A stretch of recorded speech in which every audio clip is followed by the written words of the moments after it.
All right, welcome to the June meeting.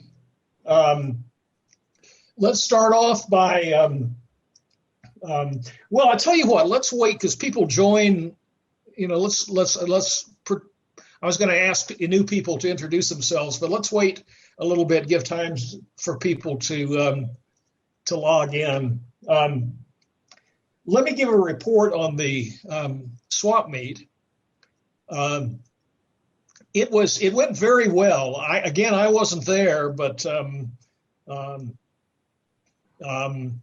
it was handled by the people there. Bob Dobush and Blake handled it very nicely, and Larry. We did it all manually, other than printing the bid sheets. And we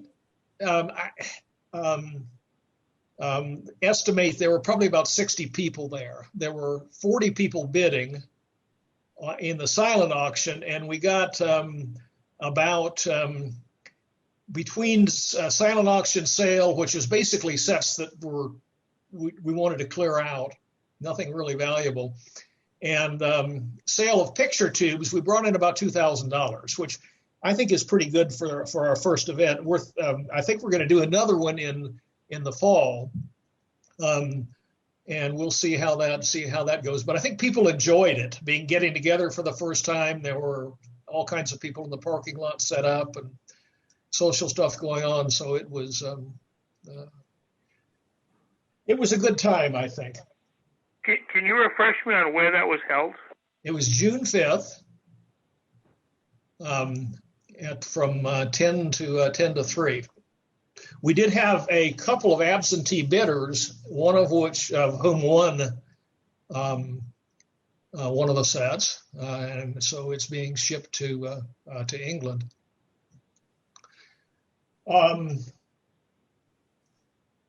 Any questions about that?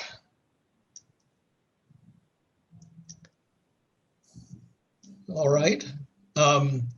Let's move on to. Well, let's do the introduction. Let's see. Is there anybody new this month that would like to introduce themselves? Well, I was only in for one more meeting last month, and that's Lou Tramontazzi, recently retired engineer from Raytheon Company. Okay, thank you, Lou. As I mentioned nobody else, I guess. He was semi-new. Last month, I mentioned that we were going to have a mini annual meeting. As you know, because of the pandemic, we did not have one last year. And this year's is going to be remote, and it's going to be sort of different. And I'll talk about that in a second. Next spring, when we have our convention, we will have a full-scale meeting. So what I thought I would do is go through just a few key points about last year, and then talk about election of new board members. We did quite well in 2020 in terms of keeping the museum going. Larry did a great job. The only real, when I got back there were a lot of minor things that needed work, but the main thing that's a problem is that we have a bunch of sets that are on timers that come on that people can push the button and watch, and they're supposed to work. Well, over time they die, of course, and they need to be repaired.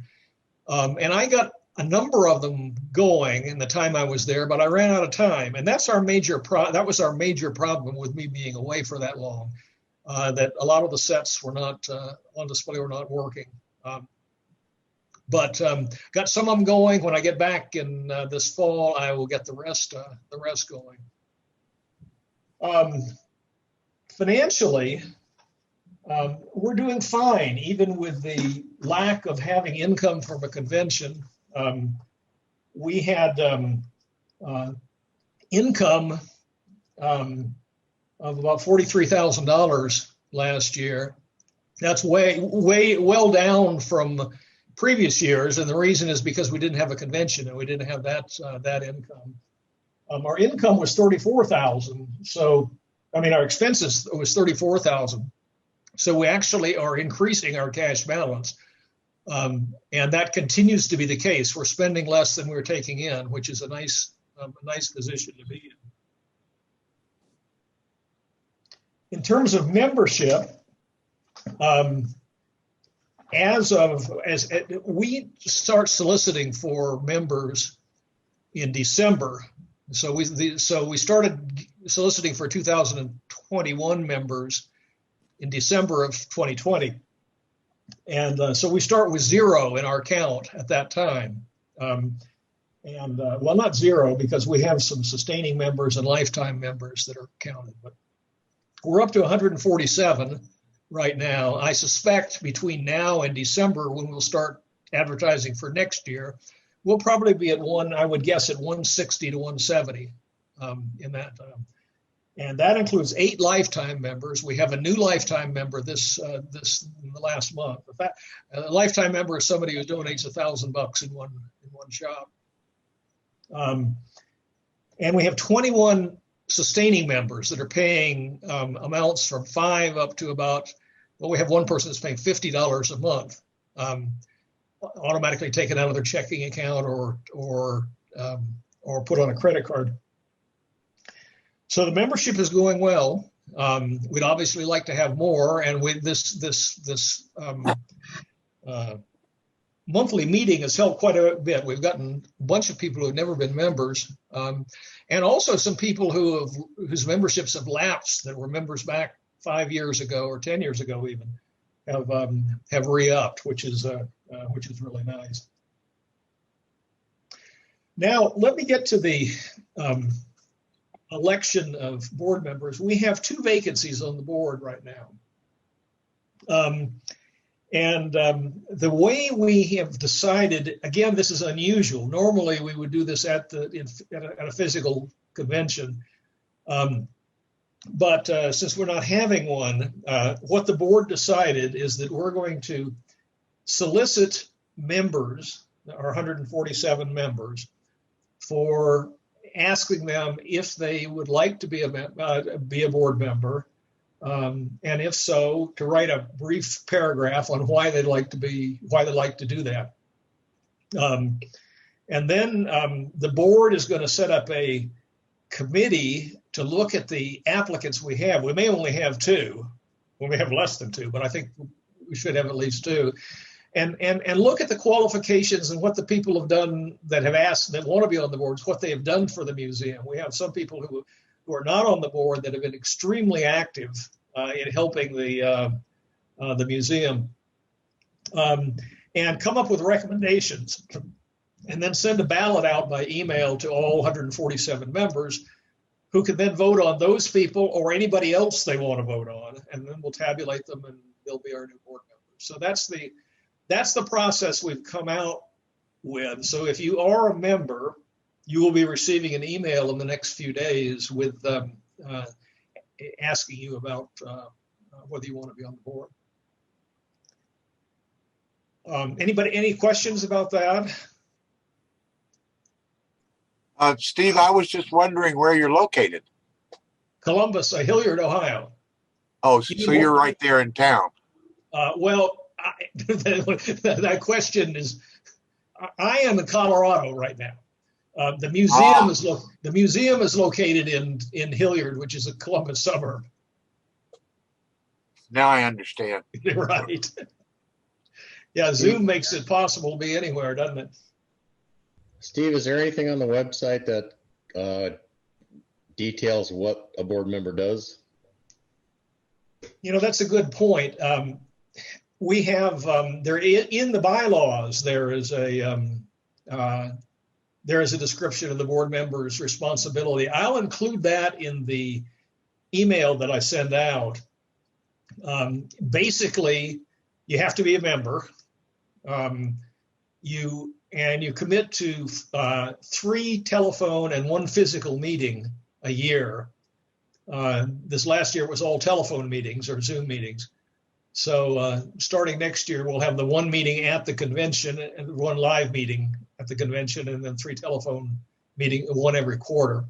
And then we ask you to contribute financially if you're able, and to do stuff, to volunteer, to not, it's not specifically listed, but to do things to forward the museum's mission. But I'll include that I'll include what's written in the bylaws in the email that I send out. Any other questions?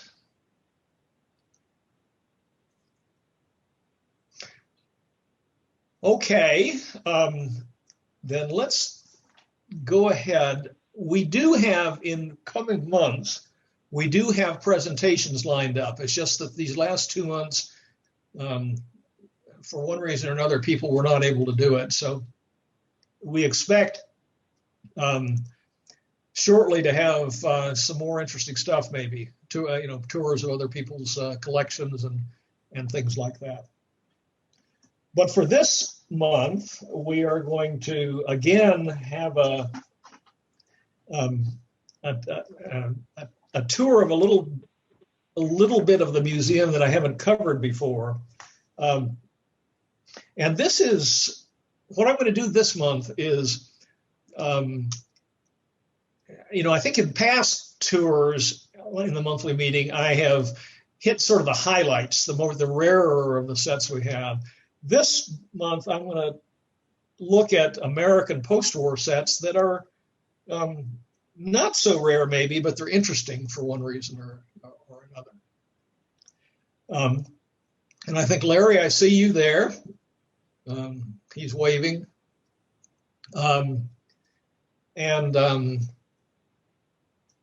We'll start with the Farnsworth prototype. If we can get Larry up on the screen. There he goes. It looks like Larry. Hey, Larry. Anyway, we're going to start with a Farnsworth prototype. Now, this is a rare set, but it's one we haven't talked about before. This was made, we think, in the end of 1945, and a lot of you may recognize that it's a prototype for the GV260 that they introduced in 1947 or 40, probably 47. And Larry, can you show the side of it that showed that little slot where you plug tubes in? I think it's on the other side. Yeah, right there. Sort of interesting. Those are the tuner tubes. And I'm trying to figure out why they would do that, why they'd have the tube. Maybe they wanted to see what variation of tube quality would work. I don't know. Does anybody have any ideas why they do that? Well, if they were 6J6s, they were always so noisy and problematic, and they were used a lot in the early tuners, and they probably did that so they could see the best performance by trying a bunch of 6J6s. Okay. Okay, let's move on, Larry, to the Transvision kit.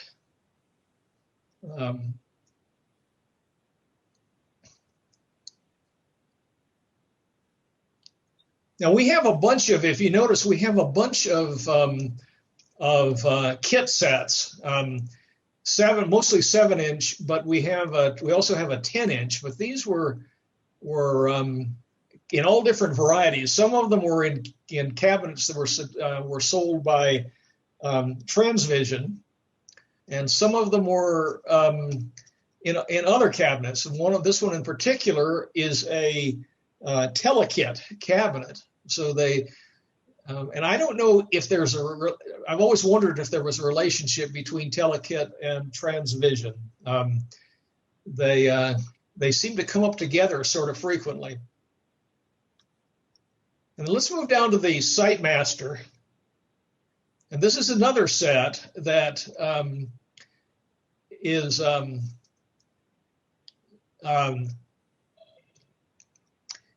this is another set that uses a Transvision chassis. And I don't know if it was a kit or not, as does the one, go to the right, Larry, to the set to the right.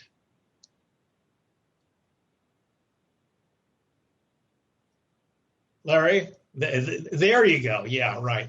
Now, this is the same set, but in a fancier cabinet. That's a mirror on the front of it, a half-silvered mirror that allowed you to see the TV screens when the TV was on, and that again had a Transvision chassis in it. We don't have the chassis for that. We'll hope someday we'll find the right chassis. Okay, then let's go down. Let's take a look at the automatic. These are our 7-inch sets, and there are a bunch of them. Larry, why don't you pan out so they can see that we've got a bunch of them. There were all kinds of models made of these things because they were inexpensive. They were under $200 when a 10 and 12-inch set was in the $400 range. So they opened up a whole new market for television sales. And the one I was going to show you is this automatic, which is sort of cool because it has a built-in magnifier. That's a 7JP4. Yeah, you can see it's filled with a mineral oil or something like that. And look at the one next to the left. This is the Temple, and it's the same thing. It's got a built-in magnifier. And a lot of these other sets, people would buy magnifiers that would either sit on them, be bolted to the top, or on stands in front of them. And one of the interesting 7-inch sets we have is the National Video Meter, which was used for antenna orientation. You'd have a guy on the roof. That was just a signal strength meter, so you'd tune it to a channel, and the person on the ground could then both look at the picture quality and also the signal strength and find the best orientation for the antenna. They made the same set in 2 different other models. One is a metal cabinet without the meter on it, and the other is has a wooden cabinet. Another 7-inch set we got is the Airline 94 GSE, which is sort of unique in that it has it's got an AM FM radio built into it, and it also has a 45 RPM record changer. Now, a lot of the sets from that era have 78 players and 33, but this is the only one that I know of that has a 45 RPM turntable. Sort of a side note. Are you sure it's 45 and not 33 1/3? It's 45. And why does it have an FM radio? They didn't have FM back then, did they? Say that again. I was wondering why it has an FM radio. They did not really have FM broadcast back then, especially not 88 to 108 like this one has. No, they did. At this time, they'd gone. There weren't many stations on the air at that time, but the present FM band was allocated well before this set was made in 1948, I think. Yeah, the FM band went from like 44 to 52 or something, and then to the present day, 88 to 108. Right. Hey, Steve, if I could jump in for a second, we do have the world's foremost 45 RPM expert on the call tonight. I don't know, Phil, is there anything notable about that 45 player in that TV that you can tell us about? Well, it's the early variety, which makes sense because they introduced it in 1948. And I've never seen this model before, though. This is interesting. It reminds That's definitely me. an RCA player as far as I can see it, though. It's an RP190 I'm sorry, RP168 is the model number. Is that the same one that was used in the in cars? In that. No. No. It looks similar, from my memory. The one they used in cars, actually, the mechanism was upside down and it played records. Oh, really? From the bottom, yeah. Huh. No, they don't. Steve? Yeah. Got one question for you about this. Was this one of the sets sold by Montgomery Ward as their house brand, or was this an airline quote-unquote brand before Montgomery Ward started using that trademark? You know, I really don't know. Does anybody on the call know? I have never seen one of these. This is the first I've ever seen one of those. Yeah. Yeah, I really don't. I don't know when they when the airline became a Montgomery Ward. Steve, airline was used by Montgomery Ward back into the 20s with O1A sets. Yeah, I don't know if we have any. I'll check on our website to see if we have any advertising literature for this set. I don't think we do. I don't think I've ever seen any. It's a pretty rare set. There are, only a few of them around that I know of. Okay, now let's go over. I just want to show you this because it's sort of most of these sets, even back then, were. Let's stop on come back, Larry. Go back to the slide viewer. There you go. Now, this is a neat gadget.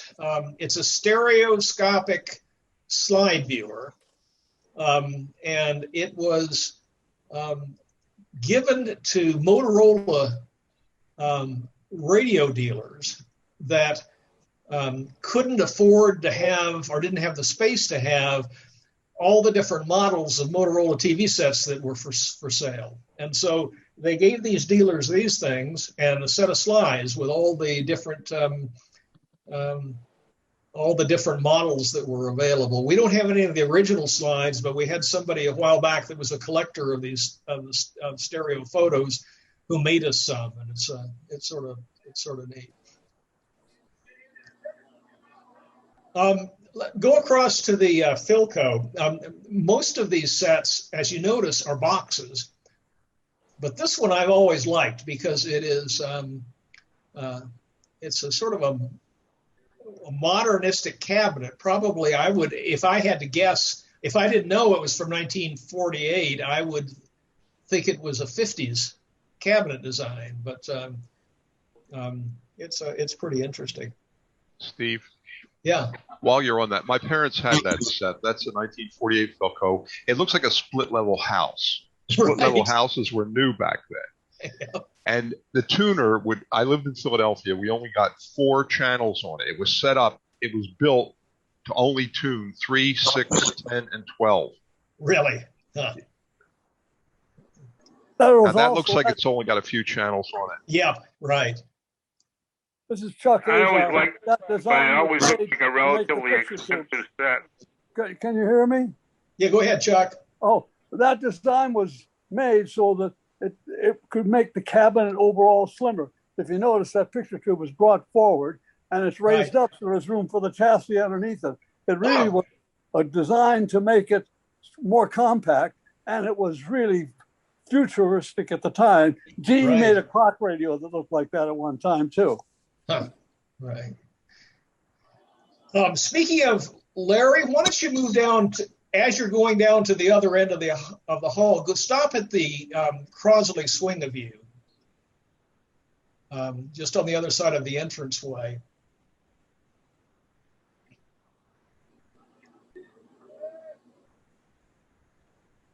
This is a fascinating set. The reason it wasn't on my list, but this set has modules that you installed for the channels in your area.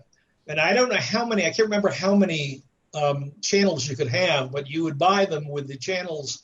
You'd buy modules for the channels that you were interested in. And The other interesting feature about it is the picture tube is the housing for the picture tube is on a pivot, so you can aim it at different areas of the room. It's sort of silly, I think, but I guess it was a marketing idea. Well, Philco Predictors did that. Yeah, that's true. Were Crosley's made in Ohio? Yeah, they're made in Cincinnati. And they owned, at the time, did they own WLW, the big radio station? Yes. And they had a pre-war TV station, experimental TV station too, which later became, after the war, became a commercial station. And actually, they owned.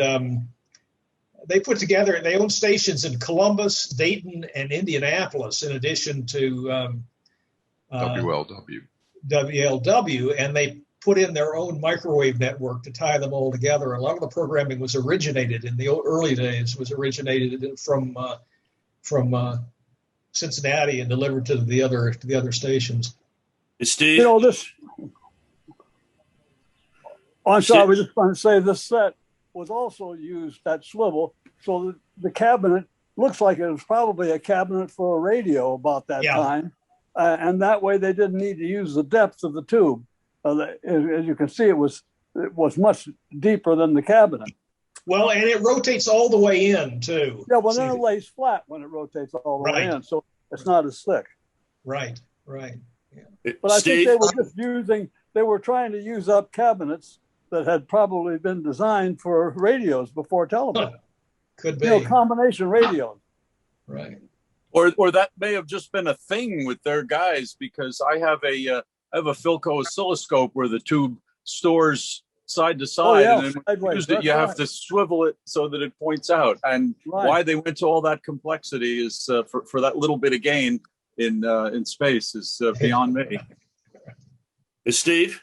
Yeah. Crosley also owned another television station that was sort of the odd one out in the chain because it was not interconnected with the others. They also owned, believe it or not, WLWA in Atlanta, which was on Channel 11. I didn't know that. Steve, were they linked by microwave or by coaxial cable? By microwave. Yeah. Okay. Yep, there was one hop, I think, from Cincinnati to Dayton, and then Dayton to Columbus was a hop, and then I think there was a repeater going to Indianapolis because it was too long for a single hop. Oh, okay. I grew up with Ruth Lyons in the 50-50 club. There are a lot of people who have come to the museum that live in Columbus that used to watch that show on the Columbus affiliate. Okay, let's move down, Larry, to the down the hall to the Dumont demodulator. Now, this is an interesting piece. I don't know for sure what it was used for. It's a demodulator, has video outputs, and it seems to me if it was for use in a television station, it would be in an industrial type cabinet, a metal cabinet, but it's got a wood cabinet. So the only theory I've come up with is that it was built to go in an executive's office or something like that, so that they could have a nice looking set and watch the broadcast of their TV station. So anybody else have any theories? It looks like they're using the same dial tuner that they use on the Dumont sets, the rotary dial. Yeah. Yes. The induct tuner.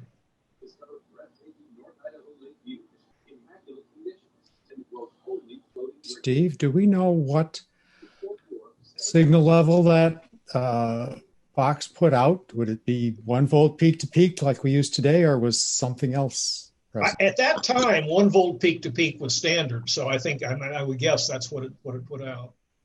Long time, 1.5 or 1.4 was standard. It was 1 volt of video and 4 1 volt of video, right? Oh, right. But yeah, and then 4/10 of sync on top of that. So the old peak to peak was higher. Right. You're correct. That might have been used in a custom installation. Could be. We'll never know. I've never seen another one. I can't remember where we got it. Somebody donated to us.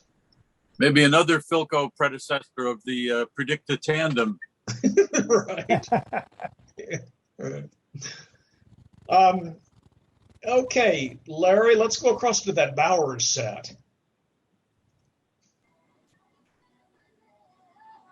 Now, this is fascinating. This is made by Bowers in somewhere in Pennsylvania, Reading, Pennsylvania. Chuck Azzolina donated this to us. He found it up in his neighborhood, but it's very crudely made. And I would have guessed that it was a prototype, other than that we found a newspaper ad for the set. We have the knobs for it, but the chassis doesn't quite fit, so they pop off all the time. But it's amazing how many companies were making TV sets. They only made this one model, and don't know anything else about them. Steve, how many companies were making picture tubes? I don't know. A bunch.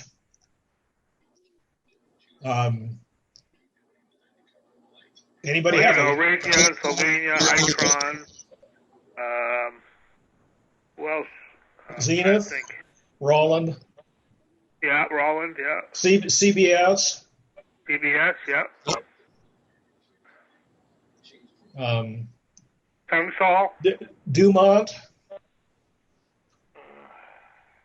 Yeah, there were a bunch of companies that were making them. A lot of them. Yeah.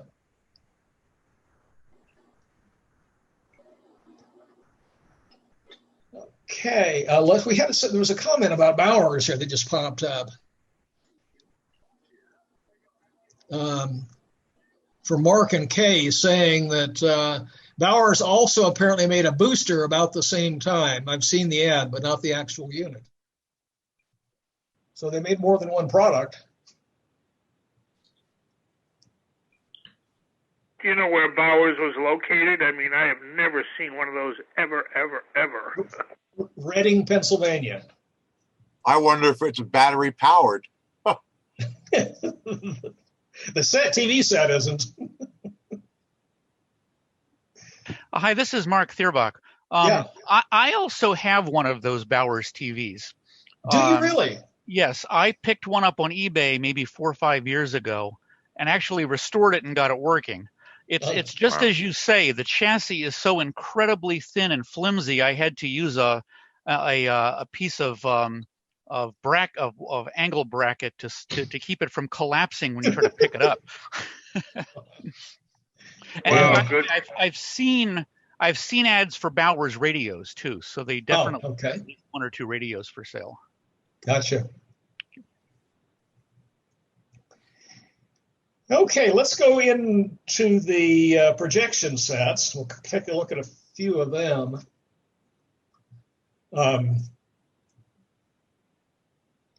We have a number of projection sets, probably too many on display, but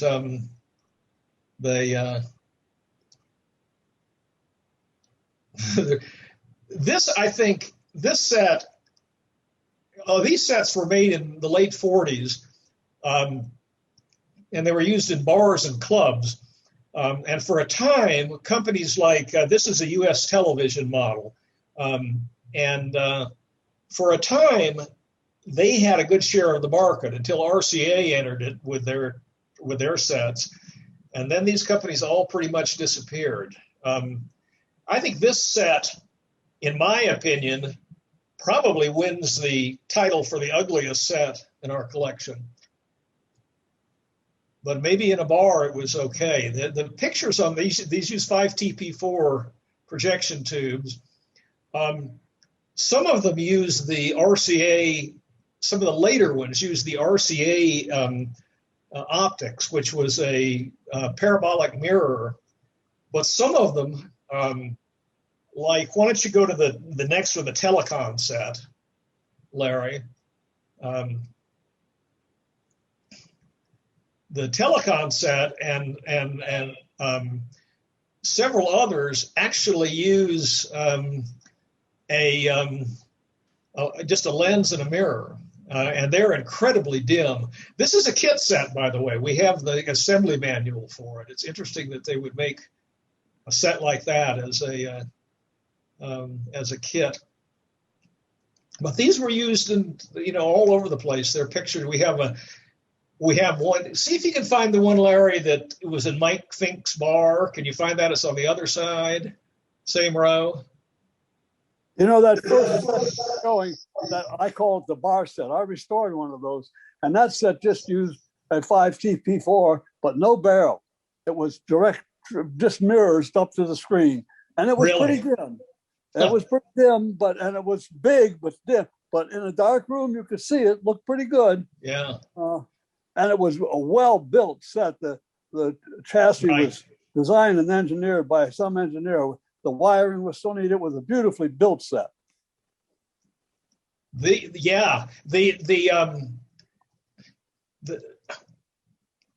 set is we found it was in, I think, Flint, Michigan. It was on eBay, and I think we bought it for $50. At does it say on here where it was from? No, it doesn't. But anyway, I think it was Flint. It was somewhere up in Michigan. We picked it up, and it was in a place called Mike Fink's Bar, which still was in existence at the time that we got the set. Look how much bigger the picture looks in the ad than the real thing. Right. Well, I think the interesting thing is, can you imagine being in a bar back then? Everybody smoked. So you were watching the picture, which is dim anyway, through a haze of smoke. It's amazing you could see anything. Now, this particular screen has a lot of them have ground glass screens. This one's just got a plastic screen on it. I was going to say, the picture in the advertisement looks so nice and bright, Right. And big. Really big. Really that may big. be a blonde. That may be a blonde finish on the wood too, with a couple of thousand layers of nicotine on it. Yeah, right. Right. So was it a coincidence that earlier set you showed was a T530S? Oh, that's great. RC had a TS530S. That was a T530, I think, the first one. No, I know, but didn't RCA come out with a TS530S? Doesn't sound familiar. Maybe I got the number wrong. Okay. Now, this is the one next to it, to the right, is the RCA Clubman. I don't know what the model number was of it, but that was an early RCA projection set. And then the one to the right of that is another U.S. television, a different model, T507. Do you have any Heathkit TVs? We don't. We sold one we sold a Roundy color set in the auction. And from time to time we've had them donated, but they're a little bit too new for what we're looking for. Let's move down to the Berkshire. Now, this is an amazing set. This came from Chuck Azzolina also. There's a guy in his area that still has some pre-war sets, and he is a recluse. And when Chuck would make a deal with him to buy the set, the situation was that Chuck would leave the money on the front porch, and the guy would leave the set on the front porch too. He never saw him. This is the Berkshire, which was a monster. And when we moved it in, it took about 8 guys, even though it was disassembled. It has a fancy audio system. projection set. And on the top is a remote control, which is weird in that, well, maybe it's not, but anyway, it adjusted brightness and contrast. It seems like they'd also want to have be able to check, change channels and volume at the same time, but they decided maybe the picture was so unstable that you needed to adjust the brightness and contrast all the time. There was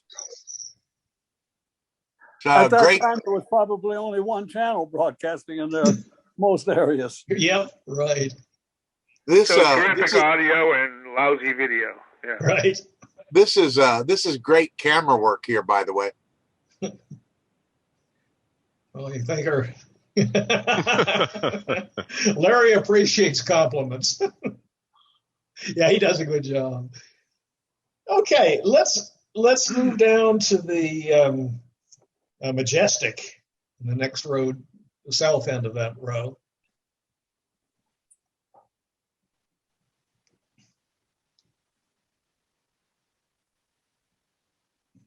This is an interesting set in that it's a 7-inch console, and there are very, very few. I think very few were made.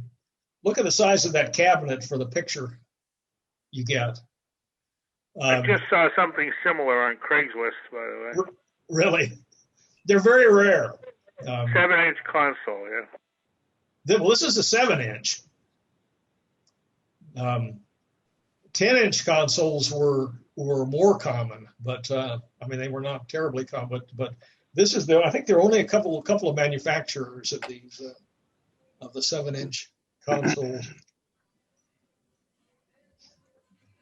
The record players always fail. You know, the record mechanisms always fail. I read somewhere that Admiral there in the middle of the room was the largest piece of molded Bakelite ever made.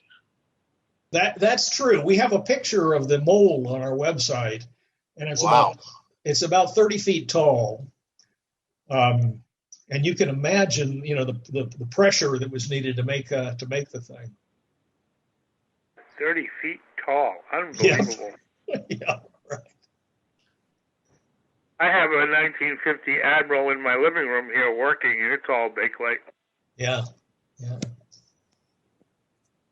There are a lot of them around, but most of them the Bakelite is not in good shape. It's unusual to find one that's in great shape. Yeah, I got lucky. This one is minty. Great. Okay, let's go to the Olympic, Larry.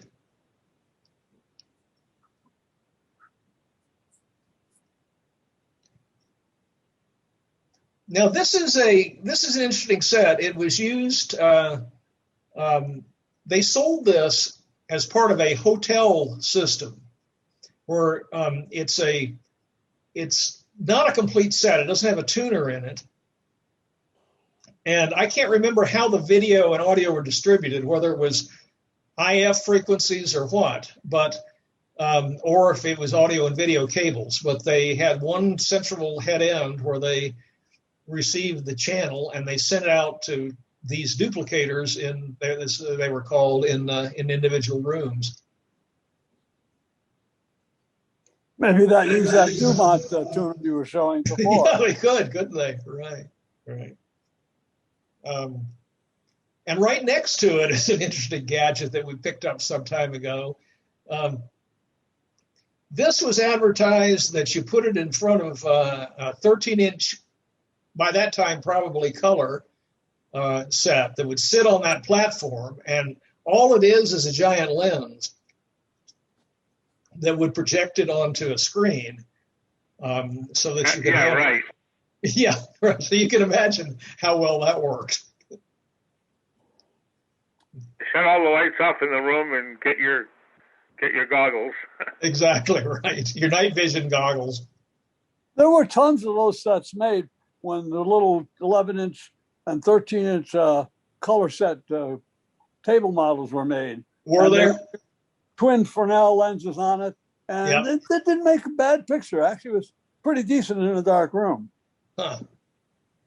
And it was cheap. Yeah, right.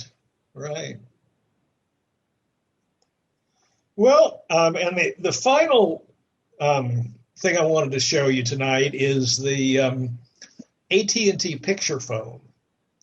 Oh, wow. Now, this was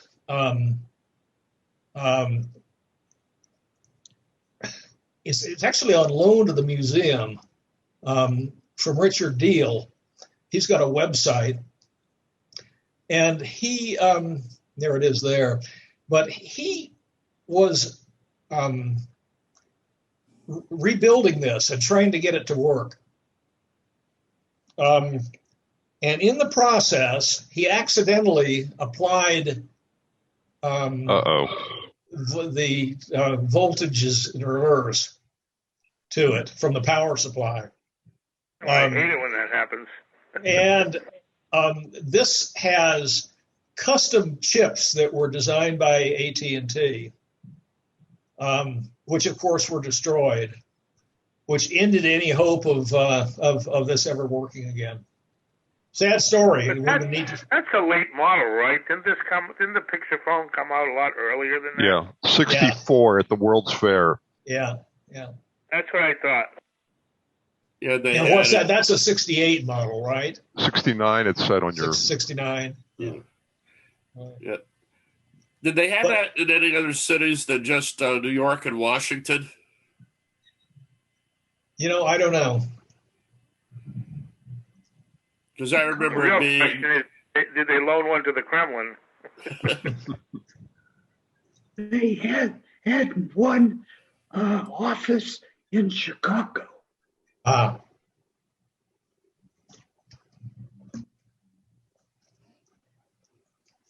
Okay, well, that's the end of my tour. Anybody got any comments or questions? That was excellent. Thank you. Thank you. I'm glad you enjoyed it. Yeah. We'll do something like that again of some of the more obscure things.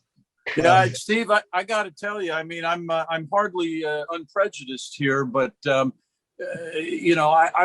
been to the museum, I don't know what, 12 or 18 times, and I think these little spotlighted tours are far more detailed and far more informative than the hurried run through that I usually get when I go there. So, I mean, we could probably do another 1, 2, 3 dozen of these looking at something, and I think each one will be fabulous. This is great.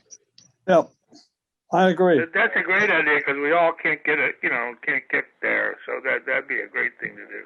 Right. Also, you will elicit comments from people who know those sets from way back when. Or something. Right. Yeah, that's excellent. That is I nominate mechanical for next time. We can do mechanicals is a good idea. We've got some fascinating stuff there. Steve, you were talking about cost, and you said that the 10-inch sets in 1948 were about $400, and the 7s were about $200. I looked it up while you're online here. $100 in 1948 is $1,116 today. Wow. So if you got a $200 set, you're talking over $2,000. Yeah, a lot of money.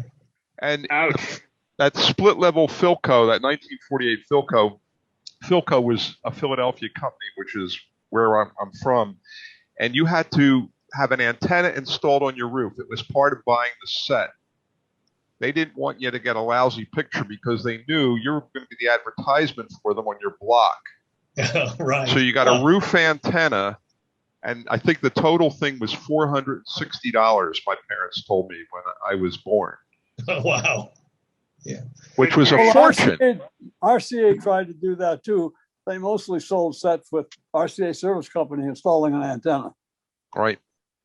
There was in Columbus. Columbus got their TV stations in 1949, but there were a bunch of sets here in 47 and 48 that because there were stations on the air in Cleveland and Cincinnati, both of which are about 100 miles away. The major companies, RCA, et cetera, would not sell TV sets in Columbus for that reason, because they you put up, even if you put up a big antenna, you're going to get crummy reception. But companies like Teletone would sell anywhere, and that's why there are a lot of those around this area. So I restored a national TV, national 7-inch set. You had one in the video there. How much was that worth in 1950? Boy, I don't know. Well, that Pilot was $100, $99. That was the record-breaking one. And the Motorola was $189, and the rest of them were about the same price. Okay, so probably about a couple of $100. Yeah. Right. Now, you mortgage a house to get a television set. Yeah. Right. But they sure sold a lot of them. And one of the factors. The Dumont modulator. Hey, Steve. Yeah. I wanted to know. Roy is with me. We're using my computer, but I wanted to know what kind of output the Dumont modulator has. Or demodulator. It has video and audio. I guess, I don't know for sure because we've never restored it, but I would guess it was whatever the standards were at the time, which is 1.4 volts total peak to peak on the video. And anybody know what the audio standard was at that 600 time? ohms usually. 600 ohms. I'm not sure what the signal level of the converter would be, though. Steve, it sounds like an early attempt at component audio video. Well, that would be line level at 600 ohms, which is the standard audio output then. Right. Steve? Yeah. It sounds like it's an early attempt at component video audio. But maybe, but I don't know of any monitors that Dumont sold. Well, they must have had monitors, those studios. Studio monitors they had, but not ones in wooden cabinets. Well, audio would be a broadcast receiver of the time, right? They usually put an RCA jack in the back of it. Video, I don't know. I have seen a standalone video monitor once. I did see one. Don't remember who made it. I had a neighbor when I was a child who had a component television. He had the receiver box like the one you're showing by his chair, and the monitor was in the former fireplace. This thing must have cost a fortune. I can't remember the brand name. It's a familiar one, but I can't bring it to mind. It's not the Predicta? Oh, no, it's much earlier. This is early 50s. And he was a announcer for WLDM radio, FM radio. And he obtained this professional set. And I used to know the brand name of it, but it's just not coming to mind tonight. Well, that Dumont, since they did make monitors for their stations, that could have been just a method for them to see their off-air signal on one of their monitors. Right. Yeah, I was going to say that. It could be a studio monitor, yeah. But why the wooden cabinet? Well, because that was the only cabinet they had of that size, probably. They made one, but they didn't make a lot of them, I don't imagine. Yeah, right. Dumont made a transmitter, low power, for testing receivers. It was like a commercial product, but it was called a Doom emitter. And I don't know if you've ever seen any of those. They were pretty scarce. And the other thing I was going to mention was I worked at a TV station that had gone on the air in 53, and they had some Transvision monitors in their control room. They were direct video in, and I think they were 14 or 17-inch black and white sets. But they were the strangest horizontal output circuit I had ever seen. They must have gotten a truckload of 50 B5s, 50 Baker 5 tubes for free, because they used 5 50 B5s in parallel for the horizontal output tube. Oh, my aching back.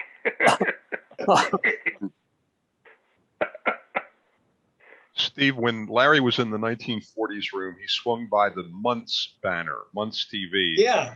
I don't know how many people know it. I just found out last year Muntz made automobiles. Oh, yeah. Oh, my. Too. I did not know that. And their cars work better than their TV sets, apparently. I hope so. Right. It was CarMax back in the that day. They used, you know, So- the minimum number of tubes possible, and some of them with dual functions. Yeah. Right. But those early Muntz TV sets performed awfully well for how they worked. I mean, they were designed for cities where the signal level was strong, Right. and they were simple, not a lot to go bad in them. In Yeah, but it Philly, must be kids tough used to to get sing, one there's going. something about a Muntz TV, it gets only channel 3. That's hilarious. Actually, they even made one that did not have a horizontal oscillator tube. Right. The horizontal output tube was the oscillator. Right. Yeah. How many wheels did those Muntz cars have on them? They keep taking the wheels off. They're actually good looking. bet Check 3. them out. Sports car. I bet 3, right? No, 4. They had 4 and one in the trunk. And those cars are valuable classics now. Yeah. Muntz Jet. So, do you have any Raytheon TVs in your collection? We do.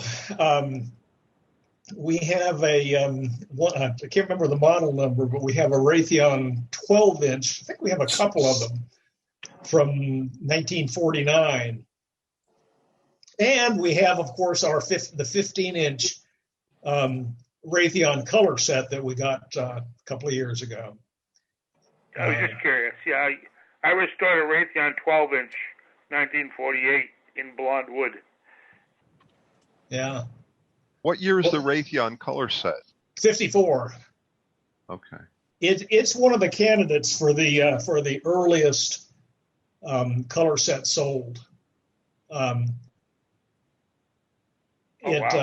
There are 2 of them that we know of that have survived. One of them was donated to us, and the other one, woman in Kansas City owns. Does your So that Raytheon was color set work? NTSC, right? It does. Our Raytheon set was restored by Steve Kissinger and Daryl Hawk, I think. It had a bad CRT, but we provided them with a good one, and they got it working. We haven't fired it up since then. They still had some small issues to work out, but it's a monster.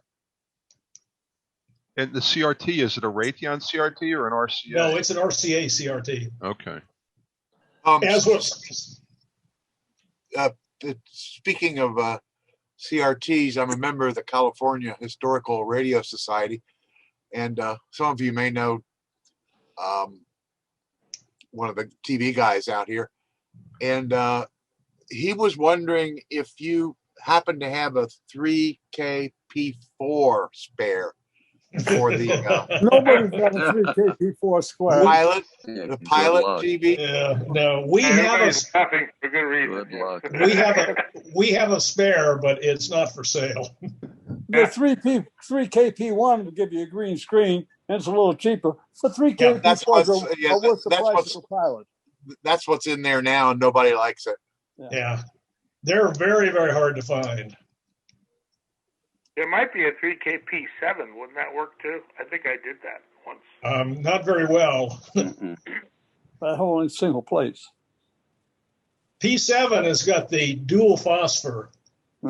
Yellow one. The fast persistence yellow, I think, High and persistence. then High slow persistence. persistence blue, if I remember correctly. Oh, but I think you get a white picture, right, when you do that? Well, Out of that?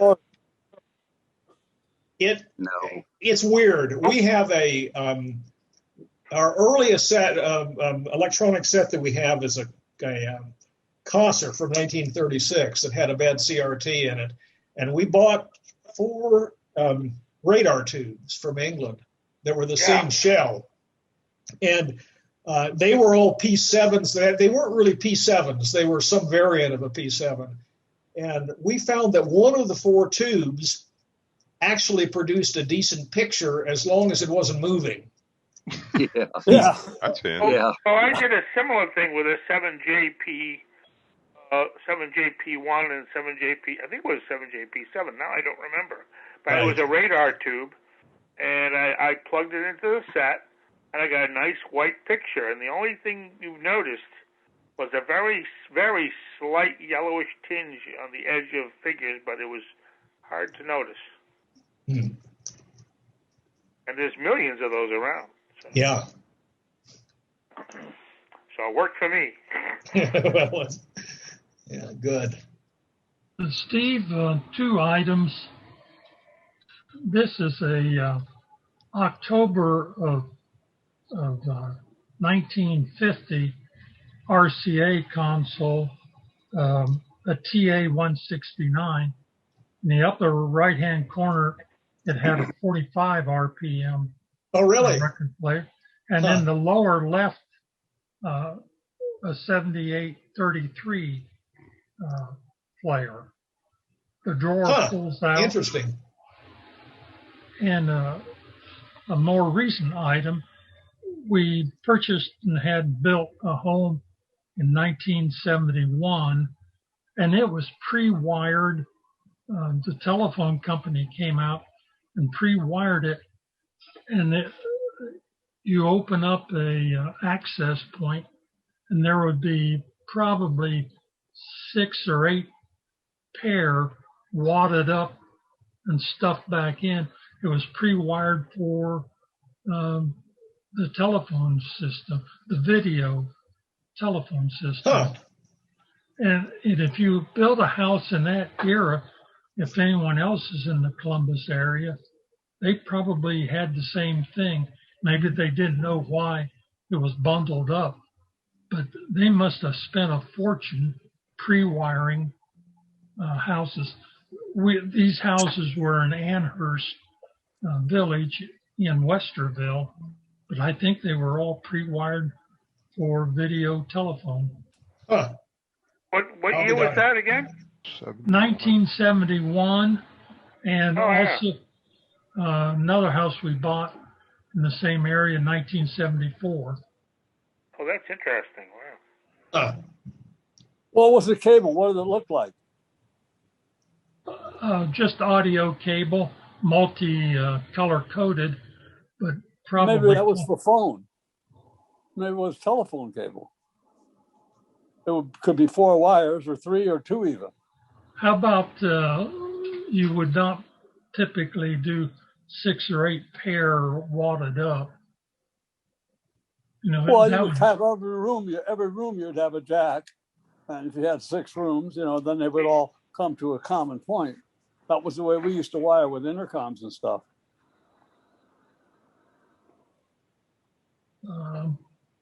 Okay. That's interesting. It seems to me like I had not heard of that, but maybe it was an early experiment with sending video over twisted pair using multiple, by dividing the bandwidth up or something and using multiple twisted pair to deliver video. That could be too. Yeah. But I have not heard of that. Of course, AT&T was well known for making stupid investments. Ralph, were the cables in a jacket, or were they just twisted pairs, all kind of twisted together, kind of like a Cat 6 cable or something, or Cat 5 cable? You're testing my memory. If I had to guess, they would probably in a jacket. I don't think I do remember a jacket. I live in Virginia, and my home was built in 1972, and it was wired with what you could kind of call today a Cat 5 kind of cable. It was telephone cable strictly, but it was a bunch of twisted pairs, and there was a bundle of them went up through the floors, and then they ran them out to various jacks, and it was just a way to parallel the phone line. I don't know why they pulled so many wires through, but there must have been 6 or 8 twisted pairs in the bundle, and like you said, they just jammed. Well, that would be like a Cat 6 cable. or Cat5 cable. It looked kind of like that today, you know, but it was just a telephone cable, just a multi-pair telephone cable without a jacket from 1972. Oh, with no jacket. Yeah, I had the same thing in my house in Reston. My house was built in 82.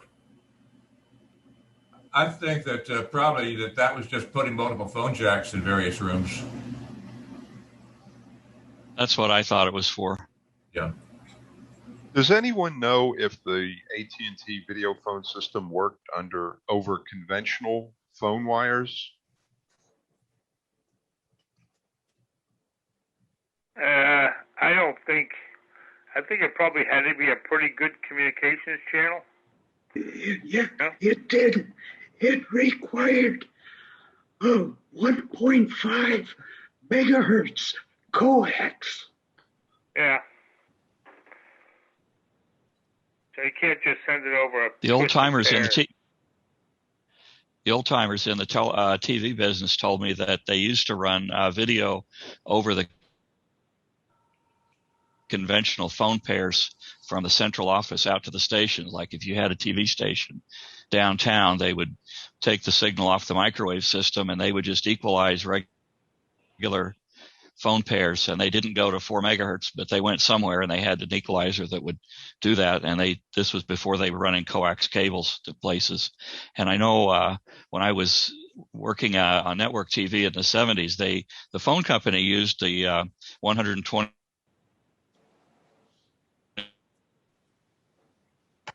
ohm balanced cable, and they always ran a balanced circuit out to your facility. And even like if you had a remote truck, they would, you're doing a remote for a network, this cable that was a 124 ohm balanced pair was brought up to a box, and then it had a coax connector on it. I guess it may have just had a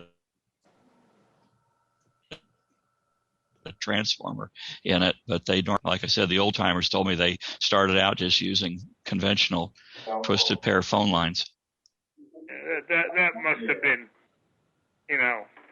fair. I guess let's put it that way. You could probably do a few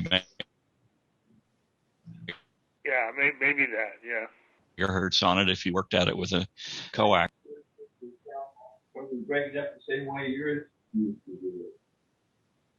If that was your only option, that was your only option. Yeah, that's it. If that's what you had to work with, Hey.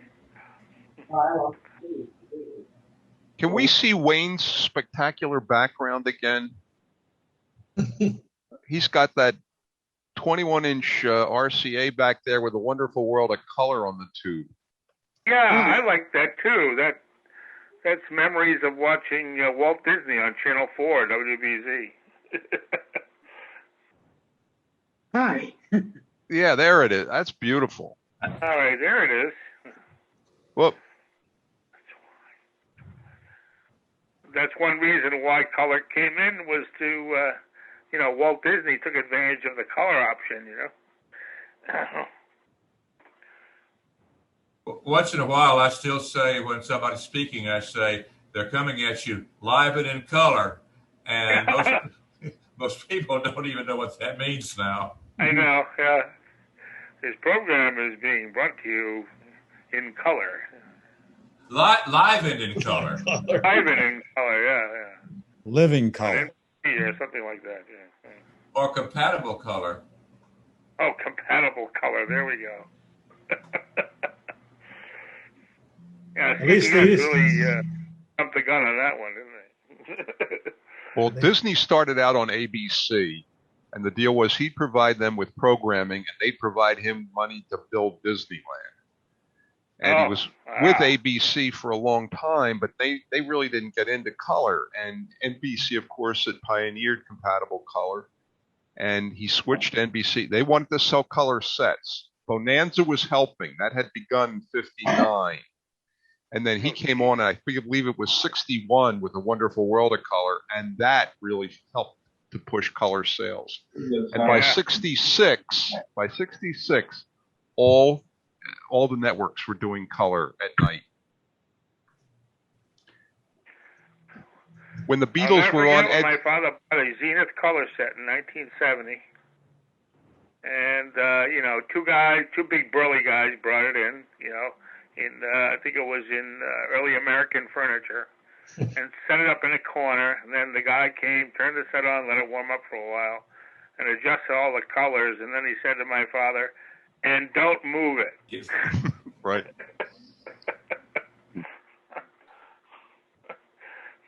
Well, if you vacuumed near it, it could affect the color. The magnets in a powerful vacuum cleaner could affect the color on the TV set. I believe it. That's right. So what did I do? Being a curious little kid, I took a magnet and I went up to the screen and I had to see what would happen. Turning the vacuum cleaner on or off right in front of the TV really fixed them right up. That met a service call with a degaussing coil. Yeah, and then I saw him use the degaussing coil. That was enough for me. I was hooked on engineering, It was like voodoo to me when I saw that as a kid. I'd bring that big circular thing in and wave it around the tube. Yeah. That's right. It was also a good way to get somebody to pay their bill, because if they didn't put the degaussing coil in front of the thing and turn it on and turn it off, and that would fix the picture up really well. That's right. You just leave it close to the screen, shut it off, and then all the colors would be screwed up. That's right. That's right. Pay your bill and I'll fix it. That's it. Easiest $10 ever made. Today, yeah.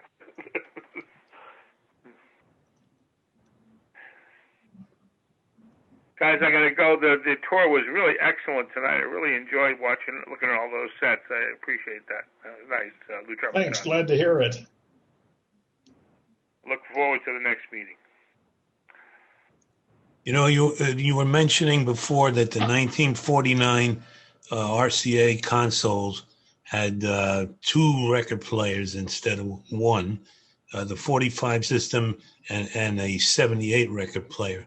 But they purposely didn't include 33 RPM on that second record player because that was their competition.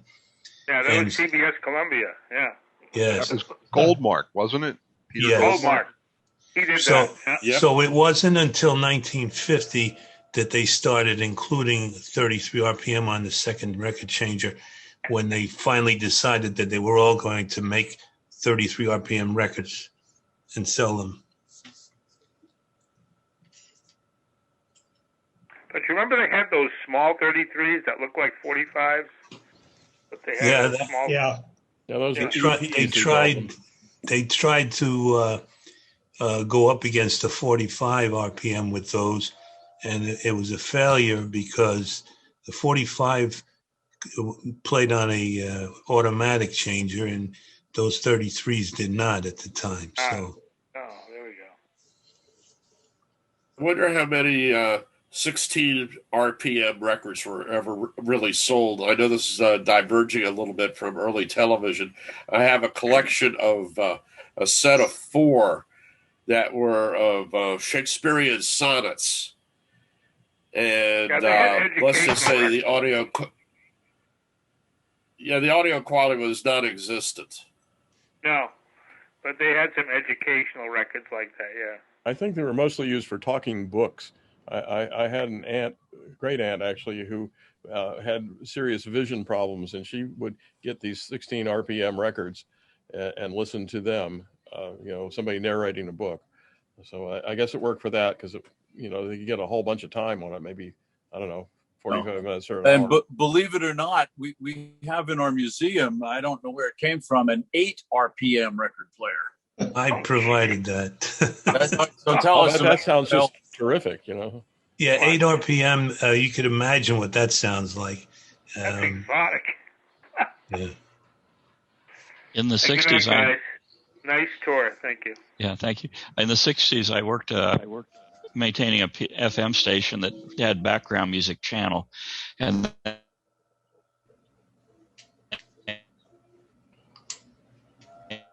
had this rack that was and it played a stack of records, and they were 16 RPM records with a 2-inch hole in the middle. I guess they were paranoid of somebody trying to duplicate them or something, but it was to play back music for banks Yeah, Seeburg system made those records. And factories and stuff like that. An interesting accessory on it called a groove repeat detector. So it would detect a pop that occurred within the revolution of the 16 RPM record. And if it heard the pop, it would trip the reject and put on the next record. So it would play the bottom of the stack, and then it would drop the record to a intermediate position and play the top of the record, and then drop it down to the bottom and go back and play the bottom of the next record. It was a bizarre changer made by Seeburg. There were 3 of them in this rack, and it would at times a day change between the type of music that they were playing. And that went on to the SCA channel of an FM station. Kind of gives a new definition to dropout detector. Hey, George, you on the edge of your Wi-Fi or something? You're not usually breaking up, and you've been locking up a bunch. About that, I don't know what's going on, but sorry about it. I'll try to fix. Oh no! There's something going on because your signal's always really good, but you're breaking up and muting. I thought maybe if you're on Wi-Fi, you're at the. I've got a friend in conferences who, if he's in the wrong room, it does the same thing. It must be a Wi-Fi signal problem. In the lasted about 10 minutes edition of those, I remember when I was a kid in the early 70s going to a store, and somebody had this really bad idea to sell more or less current. I guess they had the license for them. I bought something like the Bee Gees or something, but they had little vinyl, very thin 33s that you got out of a vending machine. And then you took them home and glued them to cardboard and tried to get them with your clothes and played a track without just sitting there spinning the whole thing on the turntable. The fidelity wasn't really too good, surprisingly. When I found a reference to it somewhere, that technology lasted about a year, I think, and ended in deserved failure.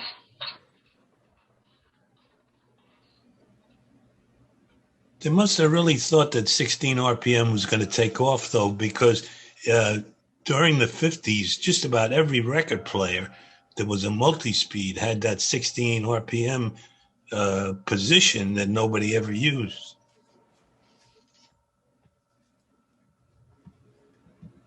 And what was the occasion for the 8 RPM? Did I hear that? Was provided for blind people in certain libraries. Does anyone know what the large transcription discs at radio stations ran at? What speed did they run? 33. 33. Most of them were 33, but not microgrooves. They were all standard. You play them with a 2 mil stylus. Yeah. And could they get a half hour on a side? Almost. Okay. It's too bad Matthew isn't here tonight. He's actually got one at home that he. I think he's got it more or less operating. We've got a bunch of them here at the Texas Broadcast Museum. In fact, probably got a couple hundred of the transcriptions too, and the turntable, and it works. I mean, Bing Crosby, I guess, is who brought us tape recorders, though, because of these damn things. Because when you cut them directly to disc, if you made a mistake, you couldn't fix it without re-recording the whole thing. So he invested a bunch of money in Ampex and bought the first 10 machines, and that way he could edit the things and then put them on 16-inch discs.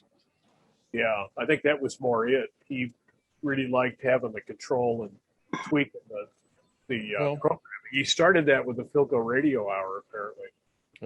Yeah. Well, if you had to redo your whole show because you screwed up the last 5 minutes of it, it was expensive, number one, and you couldn't go to the bar either because you're paying the Andrews sisters and Jack Benny and whoever else your guests are in a 16-piece orchestra to do this all over again. And you also lost all the spontaneity of the production because we were telling the same jokes over and over again.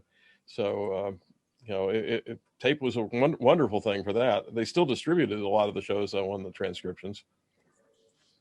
Bing Crosby was also involved in videotape development. Yes, but his system didn't work. But he spent a fortune on that. Yeah, he thought videotape was definitely the future, and he was correct. Just he picked the wrong horse. But Ampex figured it out. Well, Crosby's thing was just a fast tape flying by the head. There was no scanning of the tape. You know, it was up to, like you say, Ampex figured it out. You know, the Crosby system and also the British system was running at something like 150 IPS or something. Oh yeah, it was some ridiculous. It was like fast forward or something. You know, Telcam. That was a British. That was actually a commercial product. They sold that. I've seen pictures of those. I don't think I'd want to be near one of them, to be honest with you. When I saw them. Yeah, when that reel to me. When that reel unhinged itself, wonder if they had a spray nozzle past the last tape guide to cool the tape back down.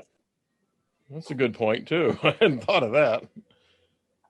Can you imagine the friction on that thing? The tape moving at that speed, you'd get about 5 plays out of the heads. There was a tape machine that RCA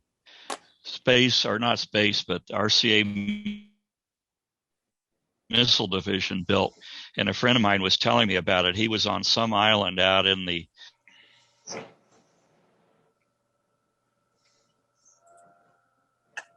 Atlantic, I guess, where Arthur ran. It's something over 1,000 inches per second.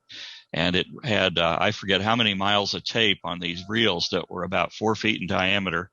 And this machine was longitudinal, and it was a multi-track data recorder. It did a wideband analog and a whole bunch of data tracks, and it was longitudinal, and it ran for 5 minutes. So when they would do a launch, they would start this machine, and like it was said, it was something over 1,000 inches per second it ran at, and used up the reel of tape in about 5 minutes.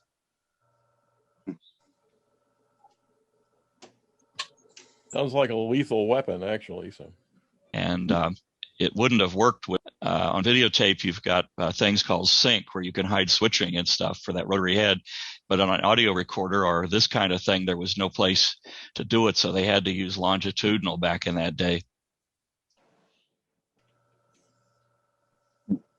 The best pile of tape mess up I ever witnessed was in the earlier days at the station when we used to do on-air time delays with I'm sure everybody's seen with the reels between 2 adjacent quad machines. And somebody decided fast forward was a good idea, followed by stop. Just kind of got the broom and the leaf cutter in and cleared the floor up faster.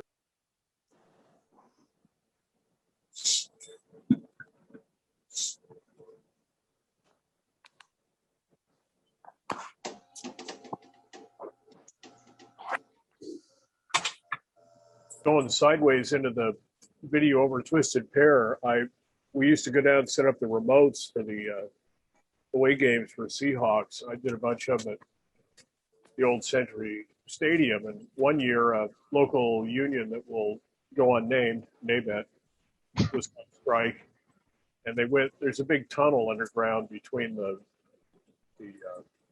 field level and up where the truck compound.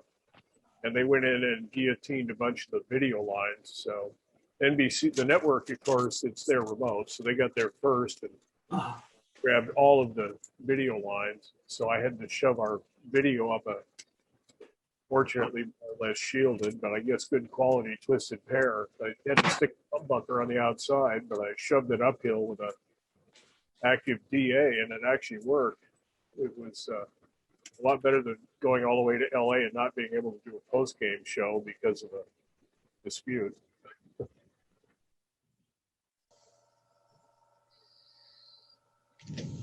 I've got somewhere when they used to distribute video before my time on those 125 ohm ladder pairs, parallel pairs. I've got a couple of the old stepped attenuator boxes around here somewhere from those old days. The guy was there a lot longer than I. Said AT&T rigged those up for some of the incoming video feeds in the building.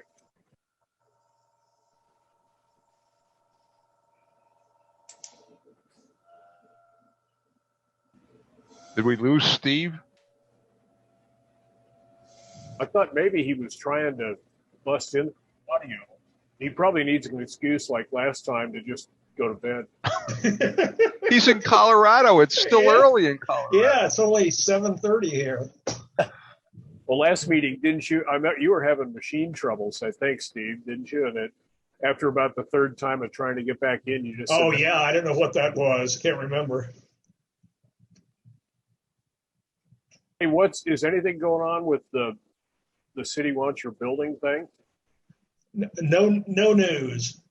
And as I said before, I think this is going to be a very long process. And it may go nowhere. We'll see. But I wouldn't expect to hear anything anytime soon. Do they actually have a budget for this, or does it have to go to a referendum or a bond? No, there's no budget for it. The whole bunch of things have to come together before they get to that point. And they're just a bunch of people that are pushing for it because a number of the other suburbs around here, Dublin in particular, right north of here, has just done a fantastic job with making their downtowns fun and interesting. And Hilliard is behind the curve quite a bit, and they want to make their places fun to come and hang around. And it's changed. The community is changing very rapidly. The demographics and the size. It's just a huge amount of building going on. So they really want to do something, but you don't know. Well, when I was up there, nice restaurants in there lately. Yep. When I was up there in Hilliard, man, downtown and all that area up there, it was bustling. I mean, I never saw so many people up there, and it was crowded. And even your back parking lot, you couldn't even find a parking space in the back. Yeah. It was just packed around there. That's happening more and more. Larry had to put signs on our museum saying museum parking only because the lot was getting full. Oh, wow. Well, that sounds bad. Well, good problems to have. Yeah, right. It seemed like they were all millennials, though. Yeah. And they couldn't figure. I think not one person walked over to see what we were doing. They didn't seem to be interested. Yep. They were all out there drinking and stuff. Right. Well, there was a thing on the internet, on Facebook. Steve, I had sent you a message. I didn't know if you'd seen it. Somebody had a whole pile of CRTs that they were giving away someplace. Yeah, I saw that.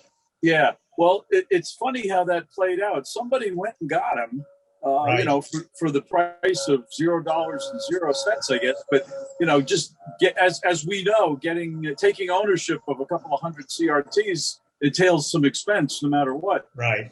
But it's a young guy, a new collector. It's a guy in his early 20s, and he was sort of poking fun. He's saying, hey, the young guys are taking over here. But there's some young guy that has a whole bunch of potentially interesting CRTs now. Yeah, I saw that. It looks like he's going to be making a list at some point. So this is all good, It's all good. Yep. Yeah, I mean, we do it basically because people need them, but it also is a nice income source for the museum. Yep. Steve, does the museum get any money from hotel occupancy tax in Hilliard? No. Nope. Do they do that for nonprofits? They do in Texas. No. It helps us a lot. No, we don't get anything. They don't. It all goes into the city. I think it goes to the tourism operation, whatever they call it. And we don't really benefit from that much. They advertise our stuff, our events, and so forth, but that's about it. Are they hiring people to run around in horse-drawn buggies wearing hats? Probably. It's probably 2 meetings away. Right. Oh, I know what I forgot. I didn't hear about the date of the silent auction until a couple days after. Who ended up with that beautiful-looking Tech 530? Barry Bennett, I think, got it. Who was on the call earlier. Okay, well, he's on my list. I hate him. No, I just.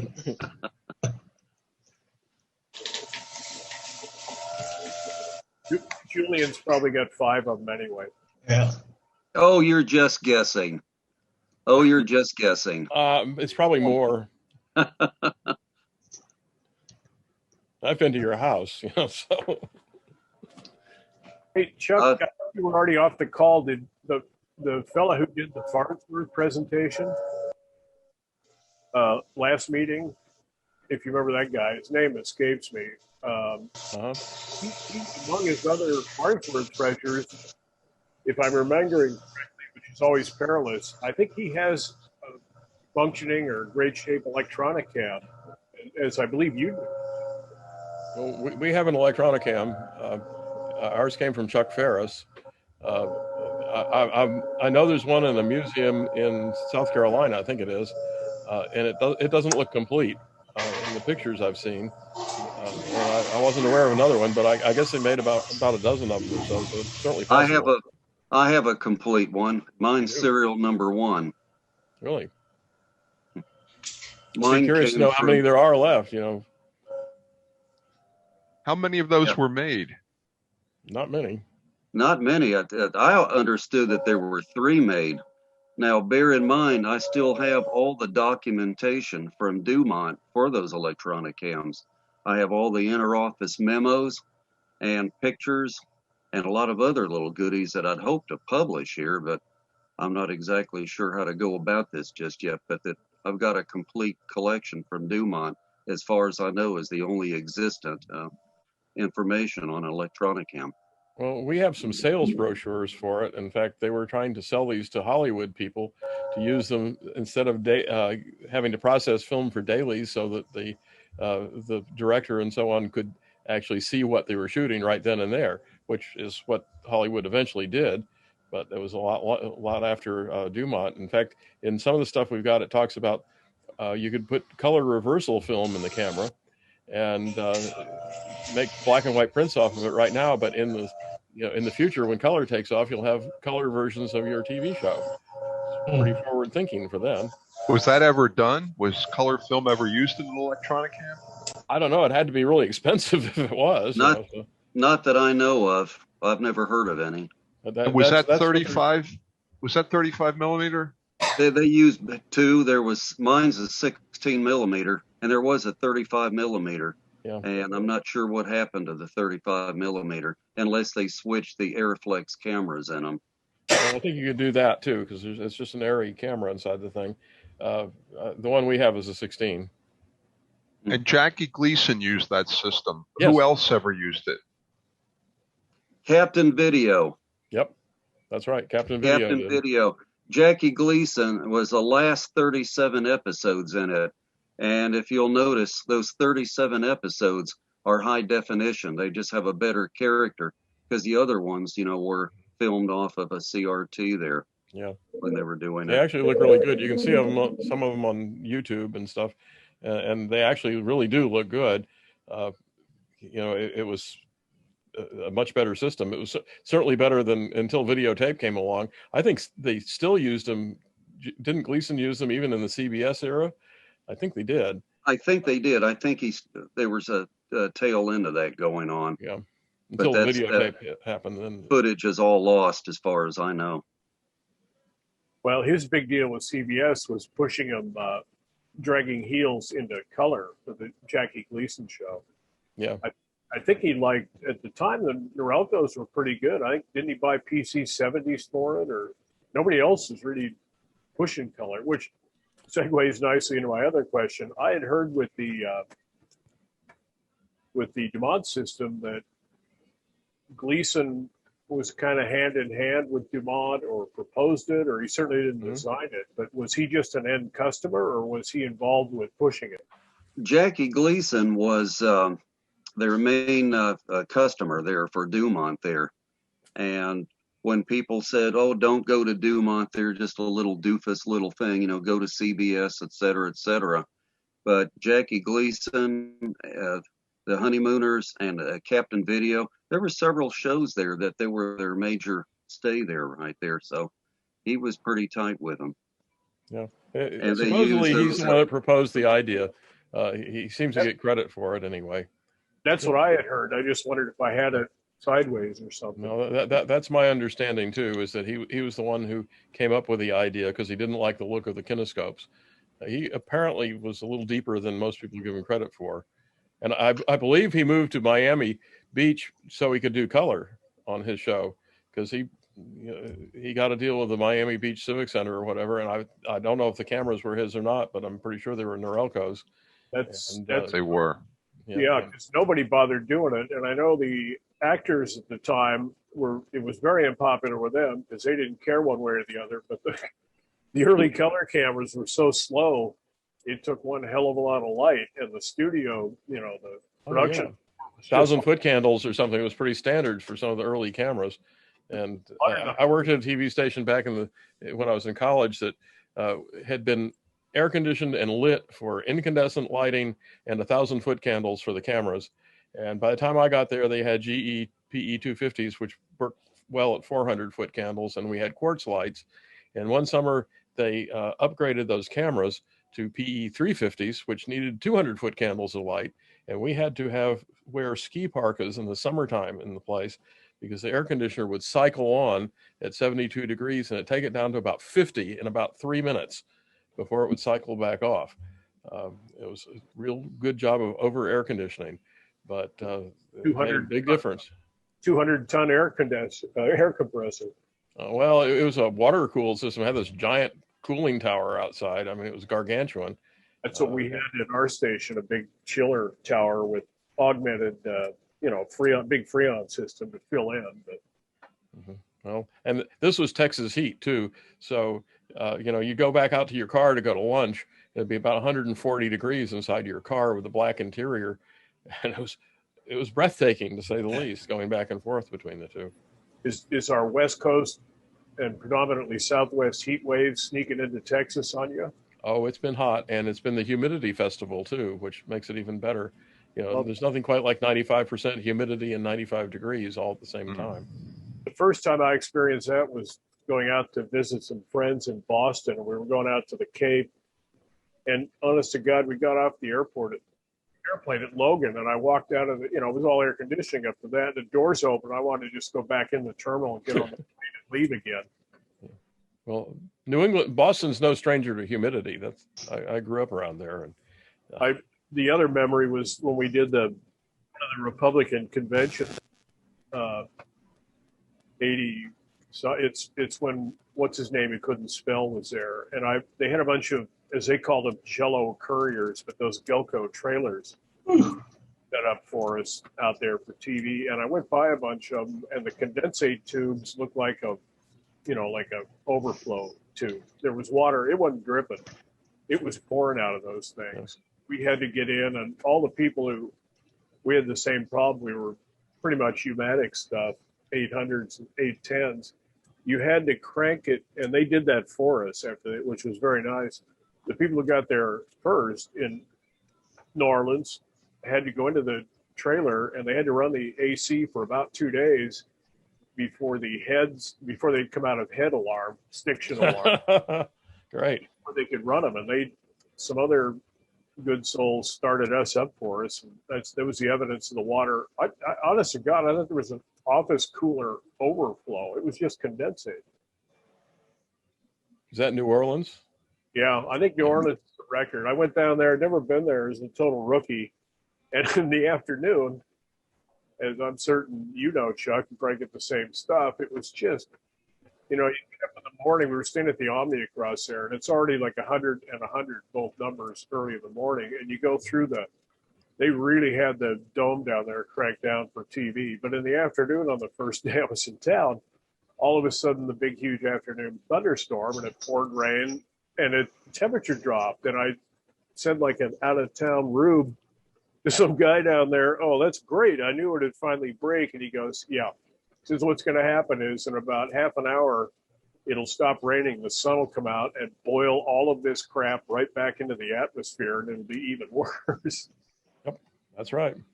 New Orleans is worse than where I am in East Texas, but it still can be pretty bad here. We've had a ton of rain this year. That hasn't helped. It was pretty spectacular. We had very little time because we were doing all time zones for stations in our whole group, but we actually got down the French Quarter for a couple hours. You look up from the street at those beautiful wrought iron porches, and it was just survival. No wonder they had those catch a breeze in the evening porch. You'd just die otherwise. The real entertainment of the whole trip, of course, was watching the Republicans in three-piece suits and their wives in formal party attire strolling down the French Quarter trying to look like they fit in. Trying to look cool, huh? No, like they fit in. I think we're fitting in, honey. Do you? I waited to get a picture, which I can't find until one of them walked by the one that Rue Bourbon or something, where the woman's on a perch on a trapeze kind of thing in the window. Oh, yeah. I got to find that one again. There's a guy in a club tie and a suit, and the wife I think they were oblivious to what was going on in the window. It was a lot of fun. It's an interesting place. I'm glad I don't live there. I'm going to say goodnight. I haven't eaten yet, and I'm getting my stomach is growling. I'm sort of the same way. I haven't eaten either, so. I'll see you guys next month. I'm with you, Steve. I'm going to have to say goodnight too. This is Chuck. Okay. All right. Good night, everybody. Thank you, Steve. All right. Good night. Thank you, everybody. Bye. Thank you very much, Steve. Have a good night. You too. You were talking about the major TV networks around New York. They all had prospectus booklets that they would pass out to, advertisers and such. I've got one for Dumont there from the early 50s there, or mid 50s. And I believe it does show an Electronicam in it there. And it shows a picture of the studios. And I need to dig that thing out so people can see it. Well, it's a big color spiral bound book. It's huge. It's got a lot of pictures in it. One thing in your paperwork that I'd be happy to find would be, I looked in old early broadcasting or something, and when King was the only TV station in town for the time, they were a Dumont station network, and secondary affiliate for everybody else. But I'm sure it wasn't very long, but I just wonder if that's documented anywhere else. This was in one of the advertising, TV advertising rags, on a fold out chart, but I haven't seen any documentation of that otherwise. I remember when I'd hang around the transmitter up there at Channel 5, King up there, they were a General Electric. Everything they had was General Electric. I never saw a piece of Dumont stuff up there. No, it was, the GE was still there as the backup when I got there. God, that was the transmitter. Wow.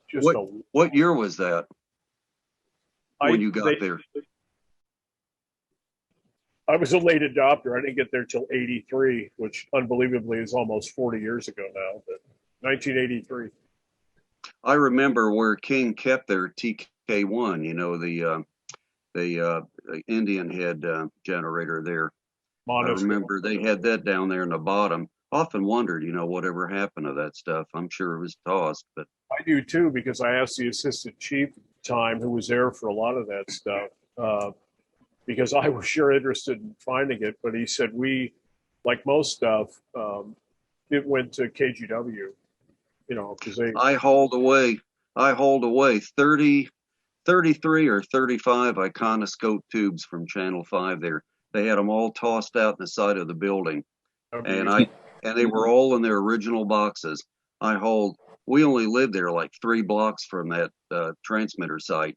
And I hauled each and every one of them home. And when we left Seattle up there, I gave them all to Norman Ahlquist. And I think they ended up in a public station up there. That's the last I heard of it. And then when you and I last talked, I thought someone had a iconoscope for sale up there in Seattle. And I called about it. And I don't know that it was one of them up there, but he's the one trying to sell me a CT100 that had been on his back porch out in the rain for 3 years for like $1,000, and I was not interested. Probably just needs a little lemon pledge. No, just a little bit. Hey, George. Today I went. Oh, I'm sorry. we had a ham fest here. We had a ham fest here at Knoxville today, and a friend of mine brought another little nugget down for me. 1951 RCA console, little 17-inch set there. Real nice one and everything. And I'm trying not to rescue consoles because I have more than I need and they take up too much space and I still have no more room for them. But this one I couldn't turn down. It was a real nice one. So that's another one there on my block there. I've got to shop out and get working, along with my TK1 that I found up in Indianapolis. I need to get that thing shopped out working. And I'm anxious to see what's on that tube. And I also have a spare tube for the TK1, and I'm anxious to see what's on that one too. But I know it came out of Channel 9 up in Indianapolis, and that's about all I know about it so far. Some of those, the high voltage transformers go on them. Hopefully yours is okay. I'm hoping mine's okay. I talked with, what's his name up there in Boston. Okay. The one at MBT. Yes, MBT.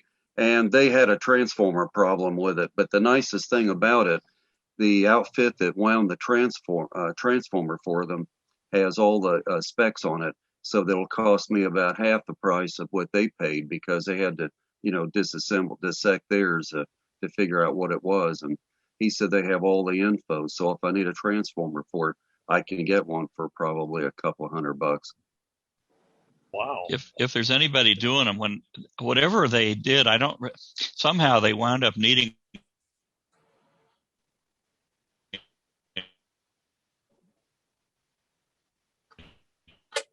transformer for their TK1 full of Heathkit test equipment for almost nothing. And so I bought a Heathkit 1950s lab oscilloscope. It was an OS3 or something Heathkit. And I bought it because it had a 5UP1 in it. And that's the same tube that's used in this RCA master monitor. And they're always looking for those. But, but anyway, I wound up junking the rest of the scope.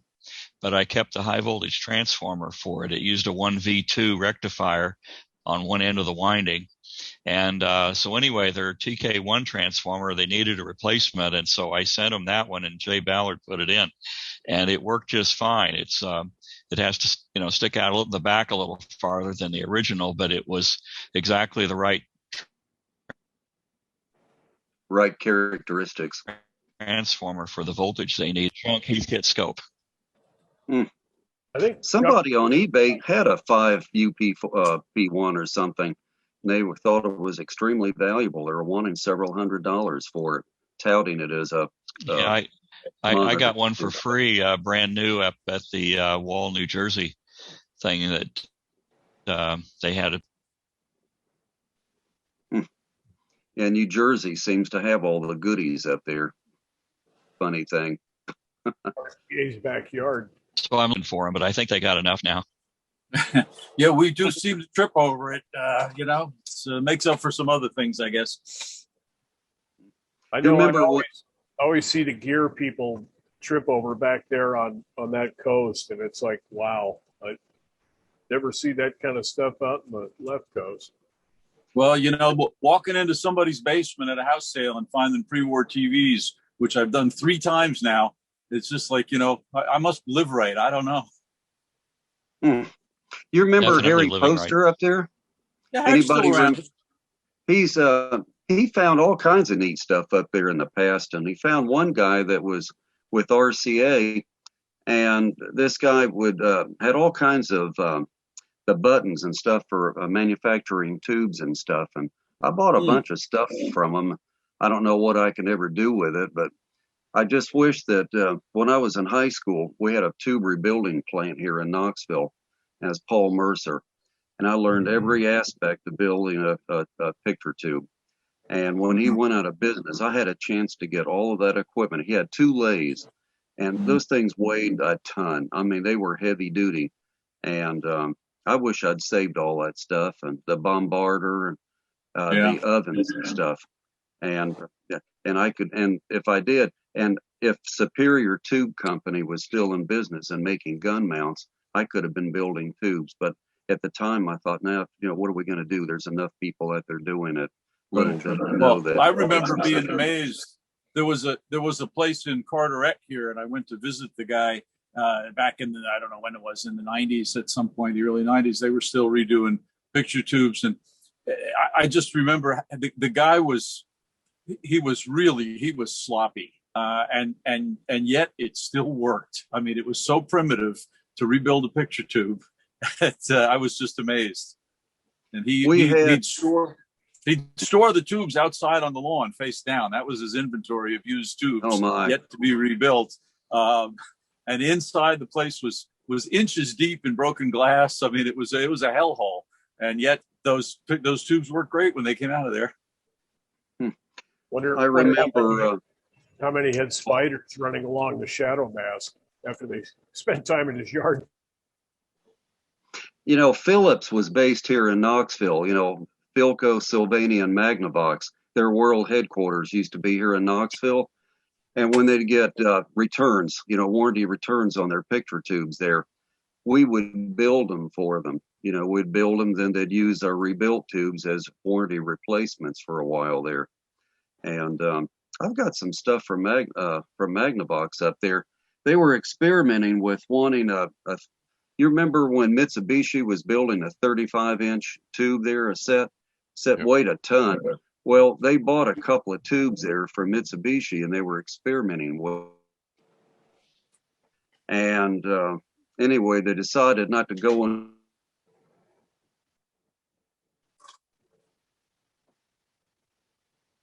Well, now you're breaking up, Julian. Yeah.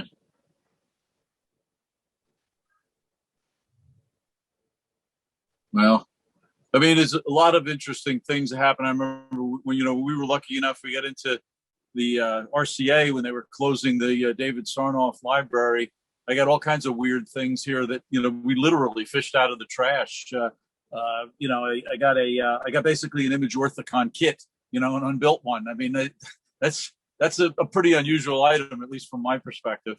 But the stuff was literally just scattered all over the place there, stuff like that. Had pieces of picture tubes and all kinds of weird things. Well, Dave, was that outside of Princeton? In Princeton, yeah. Well, yeah, outside. Just outside. North of Princeton. Yeah, it's still there, but they closed the museum and the library.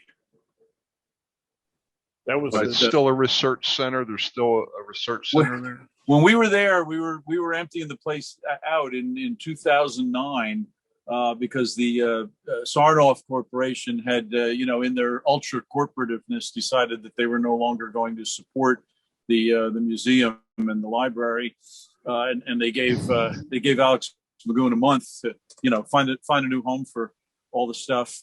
But they shifted their business model radically.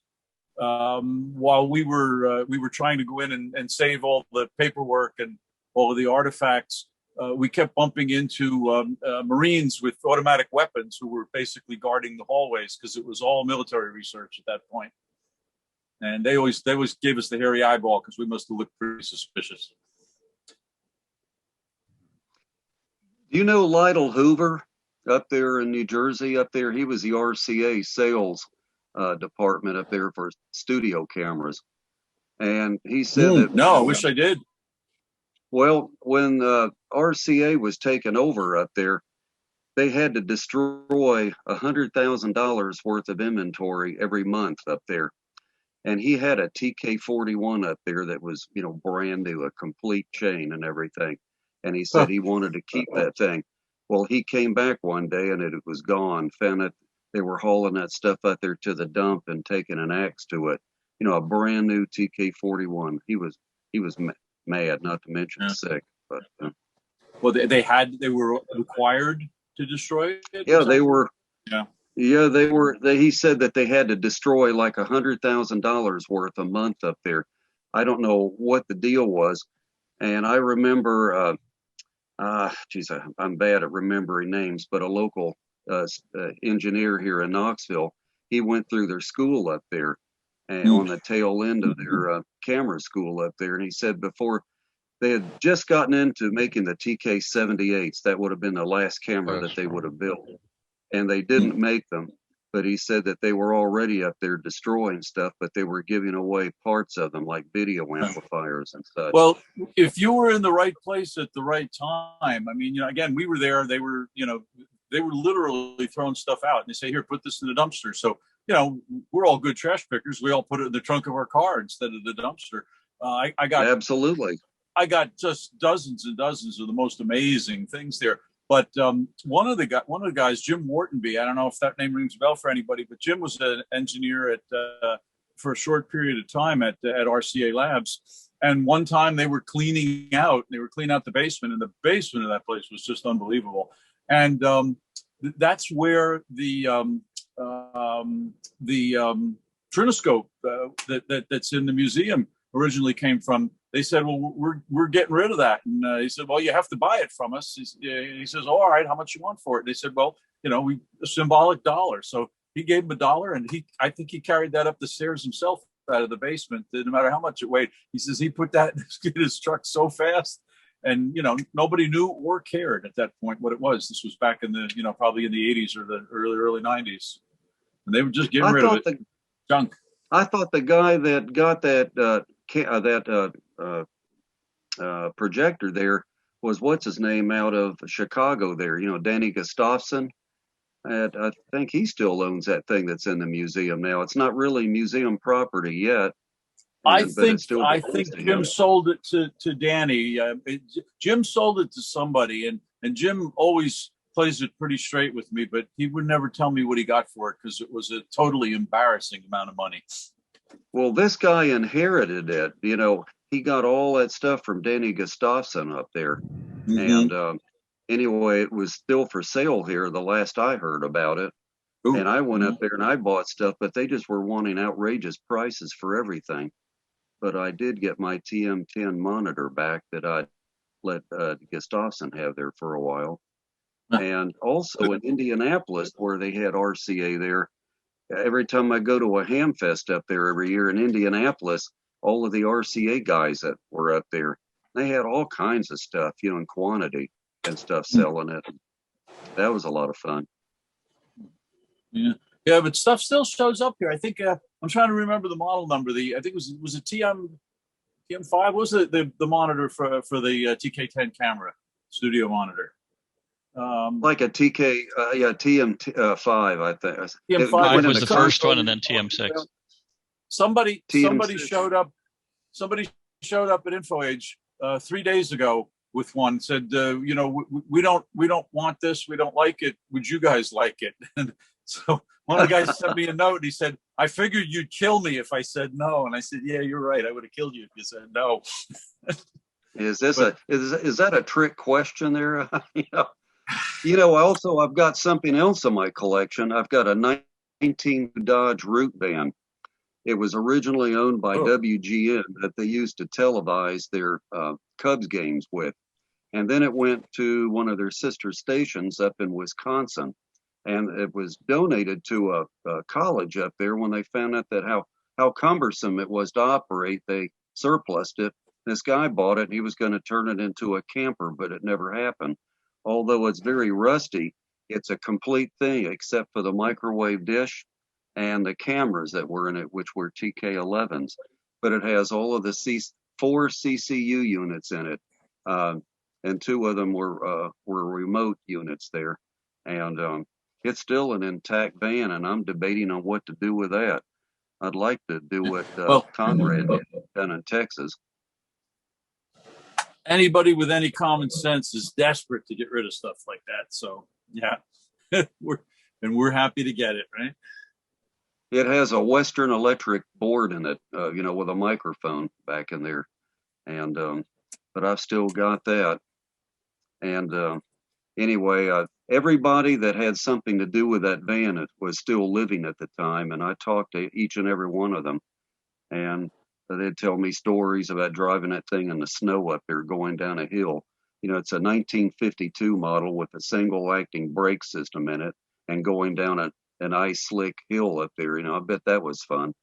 Well, you're lucky, Julian, that you got to talk to these people, because I talk to people all the time. That we got the computer museum here, and talk to Steve about the TV stuff. For some reason, we all seem to not care about stuff until right after all the first-person experience, the people who have first-person experience with it are gone, and then we all sit there and scratch around and try to read between the lines of whatever scraps of information are left here and there, when we could have talked to the guys if we were just smart enough to talk to them a few years ago. So just, write that down, whatever they told you.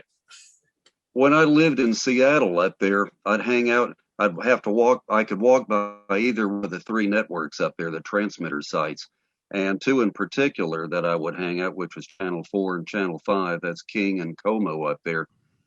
They used to say, you ask too many questions, and I'm sure I asked them 10,000 questions. My only regret was I didn't ask them 20,000, but I did, gather, I was talking to people there in the early 60s that they were there, for 40 years. So they go back to the 20s when it was a radio station. And Channel and Cairo Radio up there, they had the chief engineer there was Mr. Updegrowth.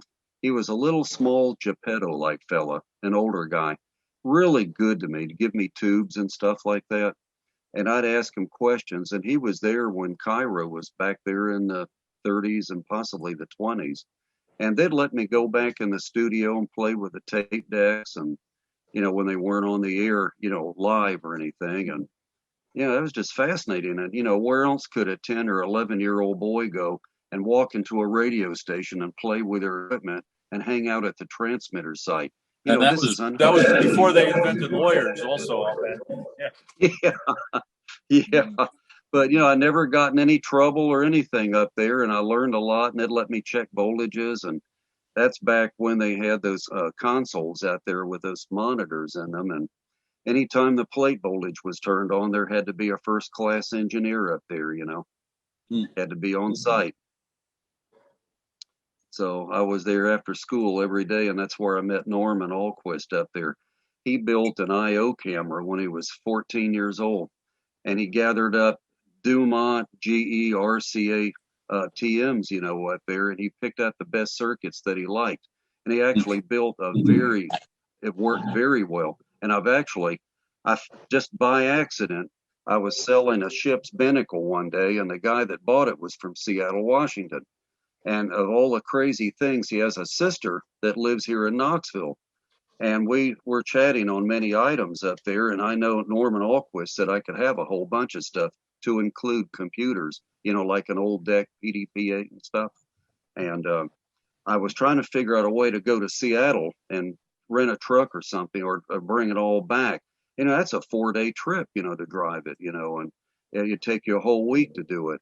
Well, I said, well, what kind of a vehicle are you going to be driving? He said, well, maybe a Dodge Caravan. And I said, could you rent something a little larger? And I said, I'll pay for it. And darn if he didn't. He had all that stuff and picked up that stuff from Norman's house and brought it down to me. It cost me $2,500, but got it all, And so that problem solved. And, just stuff that I remember that Norman built back in 1963. And, I've hung around the right people up.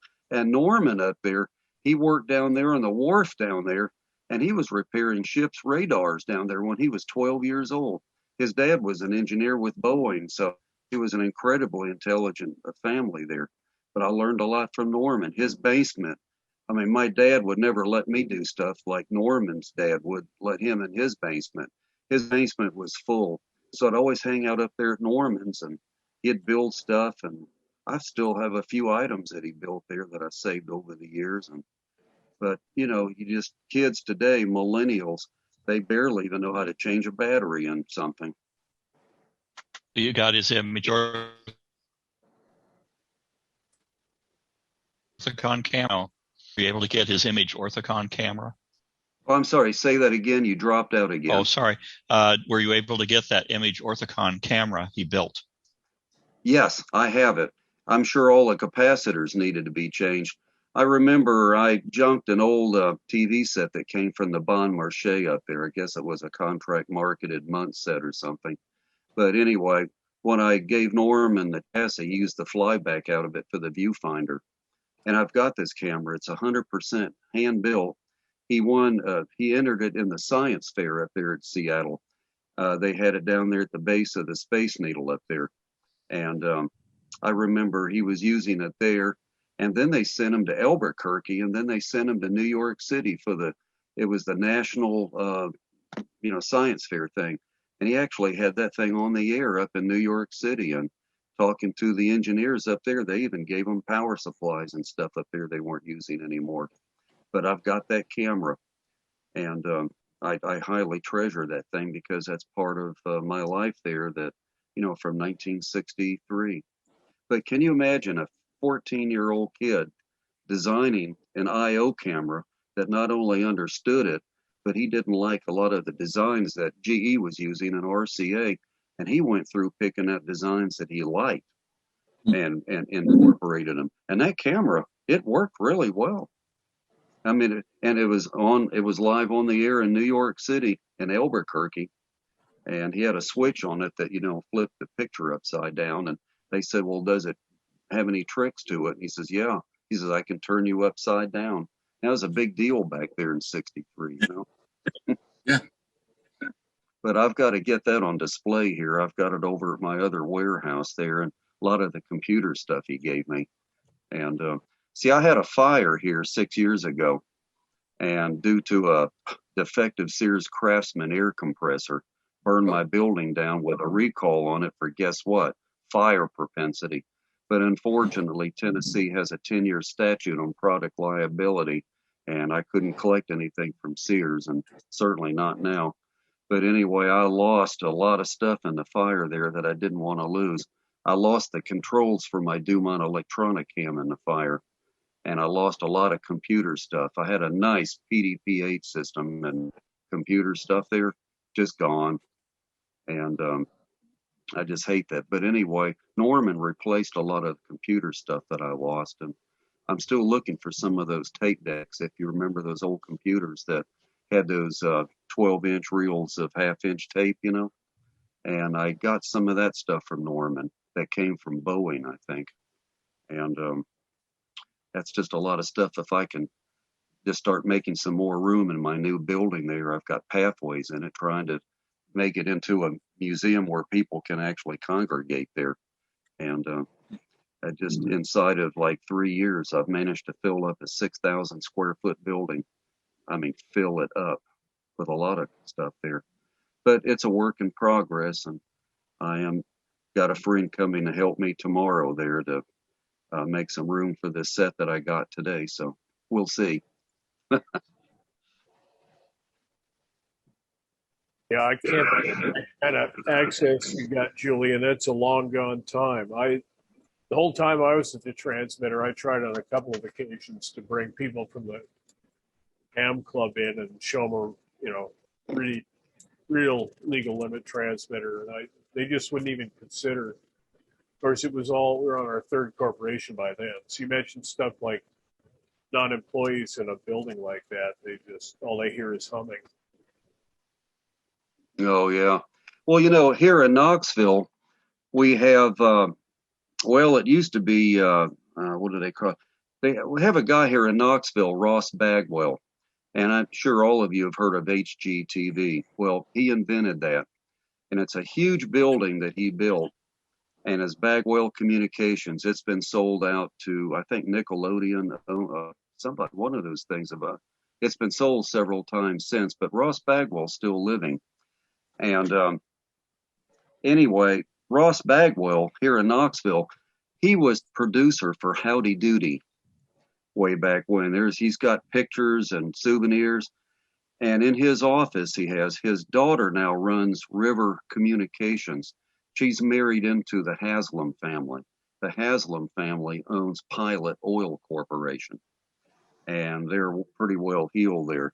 Well, anyway, in his office, he has these display closets in his office, and he has two of the cutest little marionettes you've ever seen in there, and they were made by the same puppeteer that made Howdy Doody.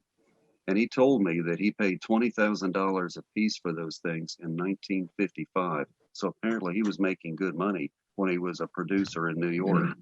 And if anybody wants to send me a text on my thing, I can send them pictures of some of this stuff or stuff that I've got if they're interested. But he's just got a lot of memories there. And when I was up at Kutztown, Pennsylvania here a few weeks ago, my friend, Waves, Bruce Mager up there, he gets a lot of stuff out of New York. He had some early TV guides there from 1949 to 1951, and some of them had Howdy Doody on the front cover. So I bought every one that he had, and I couldn't wait to go visit Ross Bagwell in his office there. He's like almost 90 years old now, but he still goes there about 3 days out of the week. And I wanted to show him that, and I've got pictures of him looking at that, that he used to produce that show back then. It's just history in the making, and it's just nice to sort of almost be a part of it.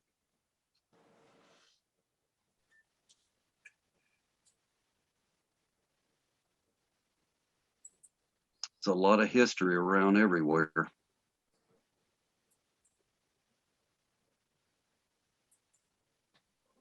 Have I put everybody to sleep or what? No. I think it's getting late. But, I'll leave this on. If anybody wants to keep talking, you're more than welcome to. So.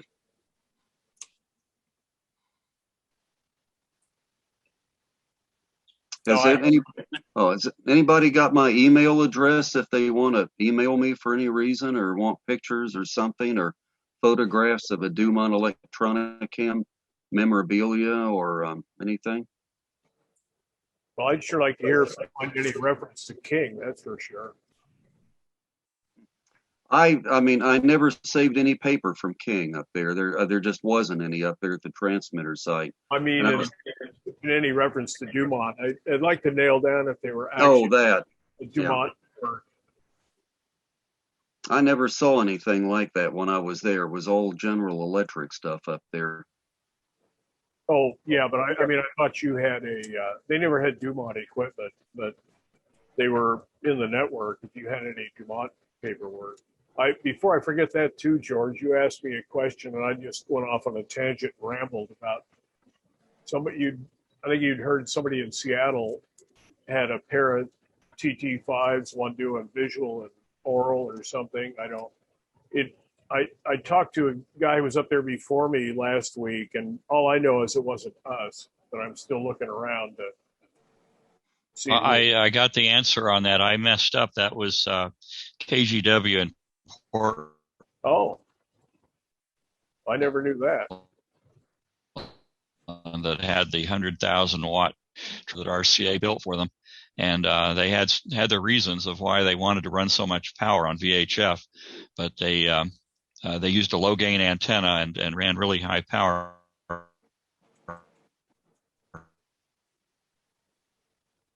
Well, I'm missing most of that, George. You're locking up again. So my mistake. It wasn't Seattle.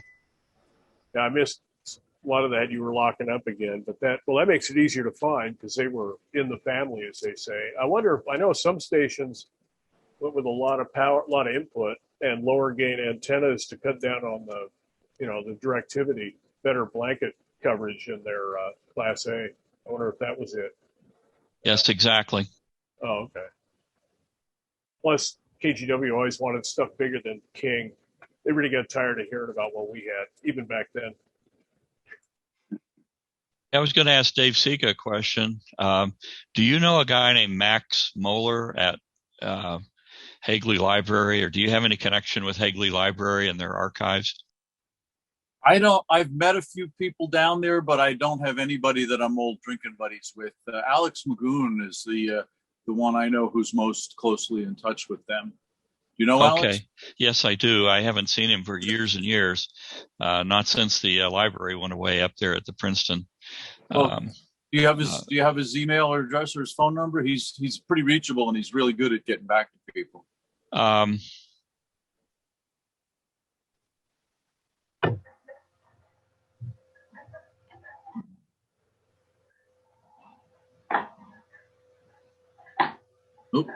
George disappeared. Dave Sika. Hello. Hello, Dave.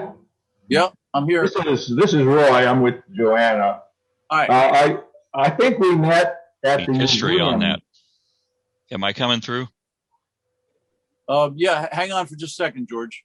I think we met at the museum a couple of years ago, and you were telling us about how you and Alex Magoon. Yeah, I remember that conversation. Yeah. Salvaged, rescued, actually. What's his name? Well, it wasn't me. Zworykin's papers. Yeah, there was a whole team of us. It wasn't just me, but yeah. I thought that was fascinating. I would have loved to have been there. It was fascinating. It was also terrifying because at that point we didn't know where or even whether any of that stuff was going to be able to be saved. So it was likely that it was going to be, but nothing was in place, and we had a firm deadline of the end of the month, and the bulldozer was coming in. So that was not a fun time. It was interesting, but it was not fun. Where is all that material now? Well, the most of the paperwork, most of the documents went to the Hagley Archive in Wilmington, Delaware, and most of the artifacts, the physical pieces of things, went to the College of New Jersey, which established the new Sarnoff Collection Center down there. Which and both of those places, I have to say, have done a really good job because Sarnoff Corporation provided the space for the old museum and library, but it was really an afterthought. It was a horrible space. I mean, it was wet and it was cramped and it was awful. And Alex did what he could. He did much more than anybody really should have been able to do with all that. But the current exhibition at the College of New Jersey is really spiffy looking, and it's well curated and well displayed. And the stuff at the Hagley, we scrambled. Part of what we scrambled when we were moving the stuff out is we didn't know if it was going to disappear into a Raiders of the Lost Ark back room and never surface again. But damn, if in a short 12 years, the Hagley has actually done a magnificent job of digitizing stuff, and anybody can go down there and anybody can be a researcher, can go down there and actually look through the material. So it's much more available than it was before, which is so all is good. I thought they did away with the Sarnoff Museum. They auctioned off. When I was up at Rochester, there was a guy up there selling a lot of stuff that came out of the Sarnoff Museum. Well, what they did was they kept anything that was considered significant to the collection, and they sold or gave away everything else. I have a whole bunch of stuff here that I picked up, either picked out of the trash or picked up for cheap. But it was all things that were not considered meaningful to the collection. I have a CTC5 that somebody donated, so it was a CTC5 that was in the collection, but it didn't mean anything to anybody. I have 2 iconoscope prototypes that came out of there. I got through Dave Johnson when he was living. Well, that might have been, in the earlier days when they were, getting rid of stuff that was just considered clutter in the basement, which they did a lot of. I don't think that would have happened recently. I'm glad. So it's back in business again, so to speak. Well, the collections went to appropriate curators of nonprofit, artifacts, and they're doing a pretty good job of it. Yeah, everything is at least as good and really better displayed and better curated than it was before. So as much as anybody wanted to worry, all is good. Well, thank you very much for doing that, Alex. I think you're performing a real service to the hobby. Yeah, it was fun. So, George, what were you had something you were saying when you disappeared for a minute? Oh, sorry. I hope I'm coming through. Yeah, I got some documents from Hagley recently. I paid them. I'd gone up there before and manually, like you said, looked through the documents. I did that back when we were looking at the CPA stuff on that TV set back years ago. But I got recently interested in the RCA's color. It was really interesting. I got this one and it was pretty eye-opening. RCA, when Ampex did the videotape machine, they got a machine, and apparently it went to the NBC lab in New York City. And within about 6 months, they had analyzed all the problems. The Princeton people had analyzed all the problems with the videotape machine. The Ampex machine would not have worked for color. It didn't work for color. And they had to rebuild the RF system, design all new electronics for the FM system, got it all working, made it play color, and had that equipment ready they installed it out in Burbank for the delays in 58. And they were selling those TRT-1s. So they kept that design for a few years, actually. And it was pretty amazing how quickly those guys pulled that off. But you probably heard of Pritchard, Dalton Pritchard? Oh, gosh, yeah. Of course, yeah. And he was one of the principals on that. And then there was another guy whose name was George Olive. I never heard of him, but he did the FM system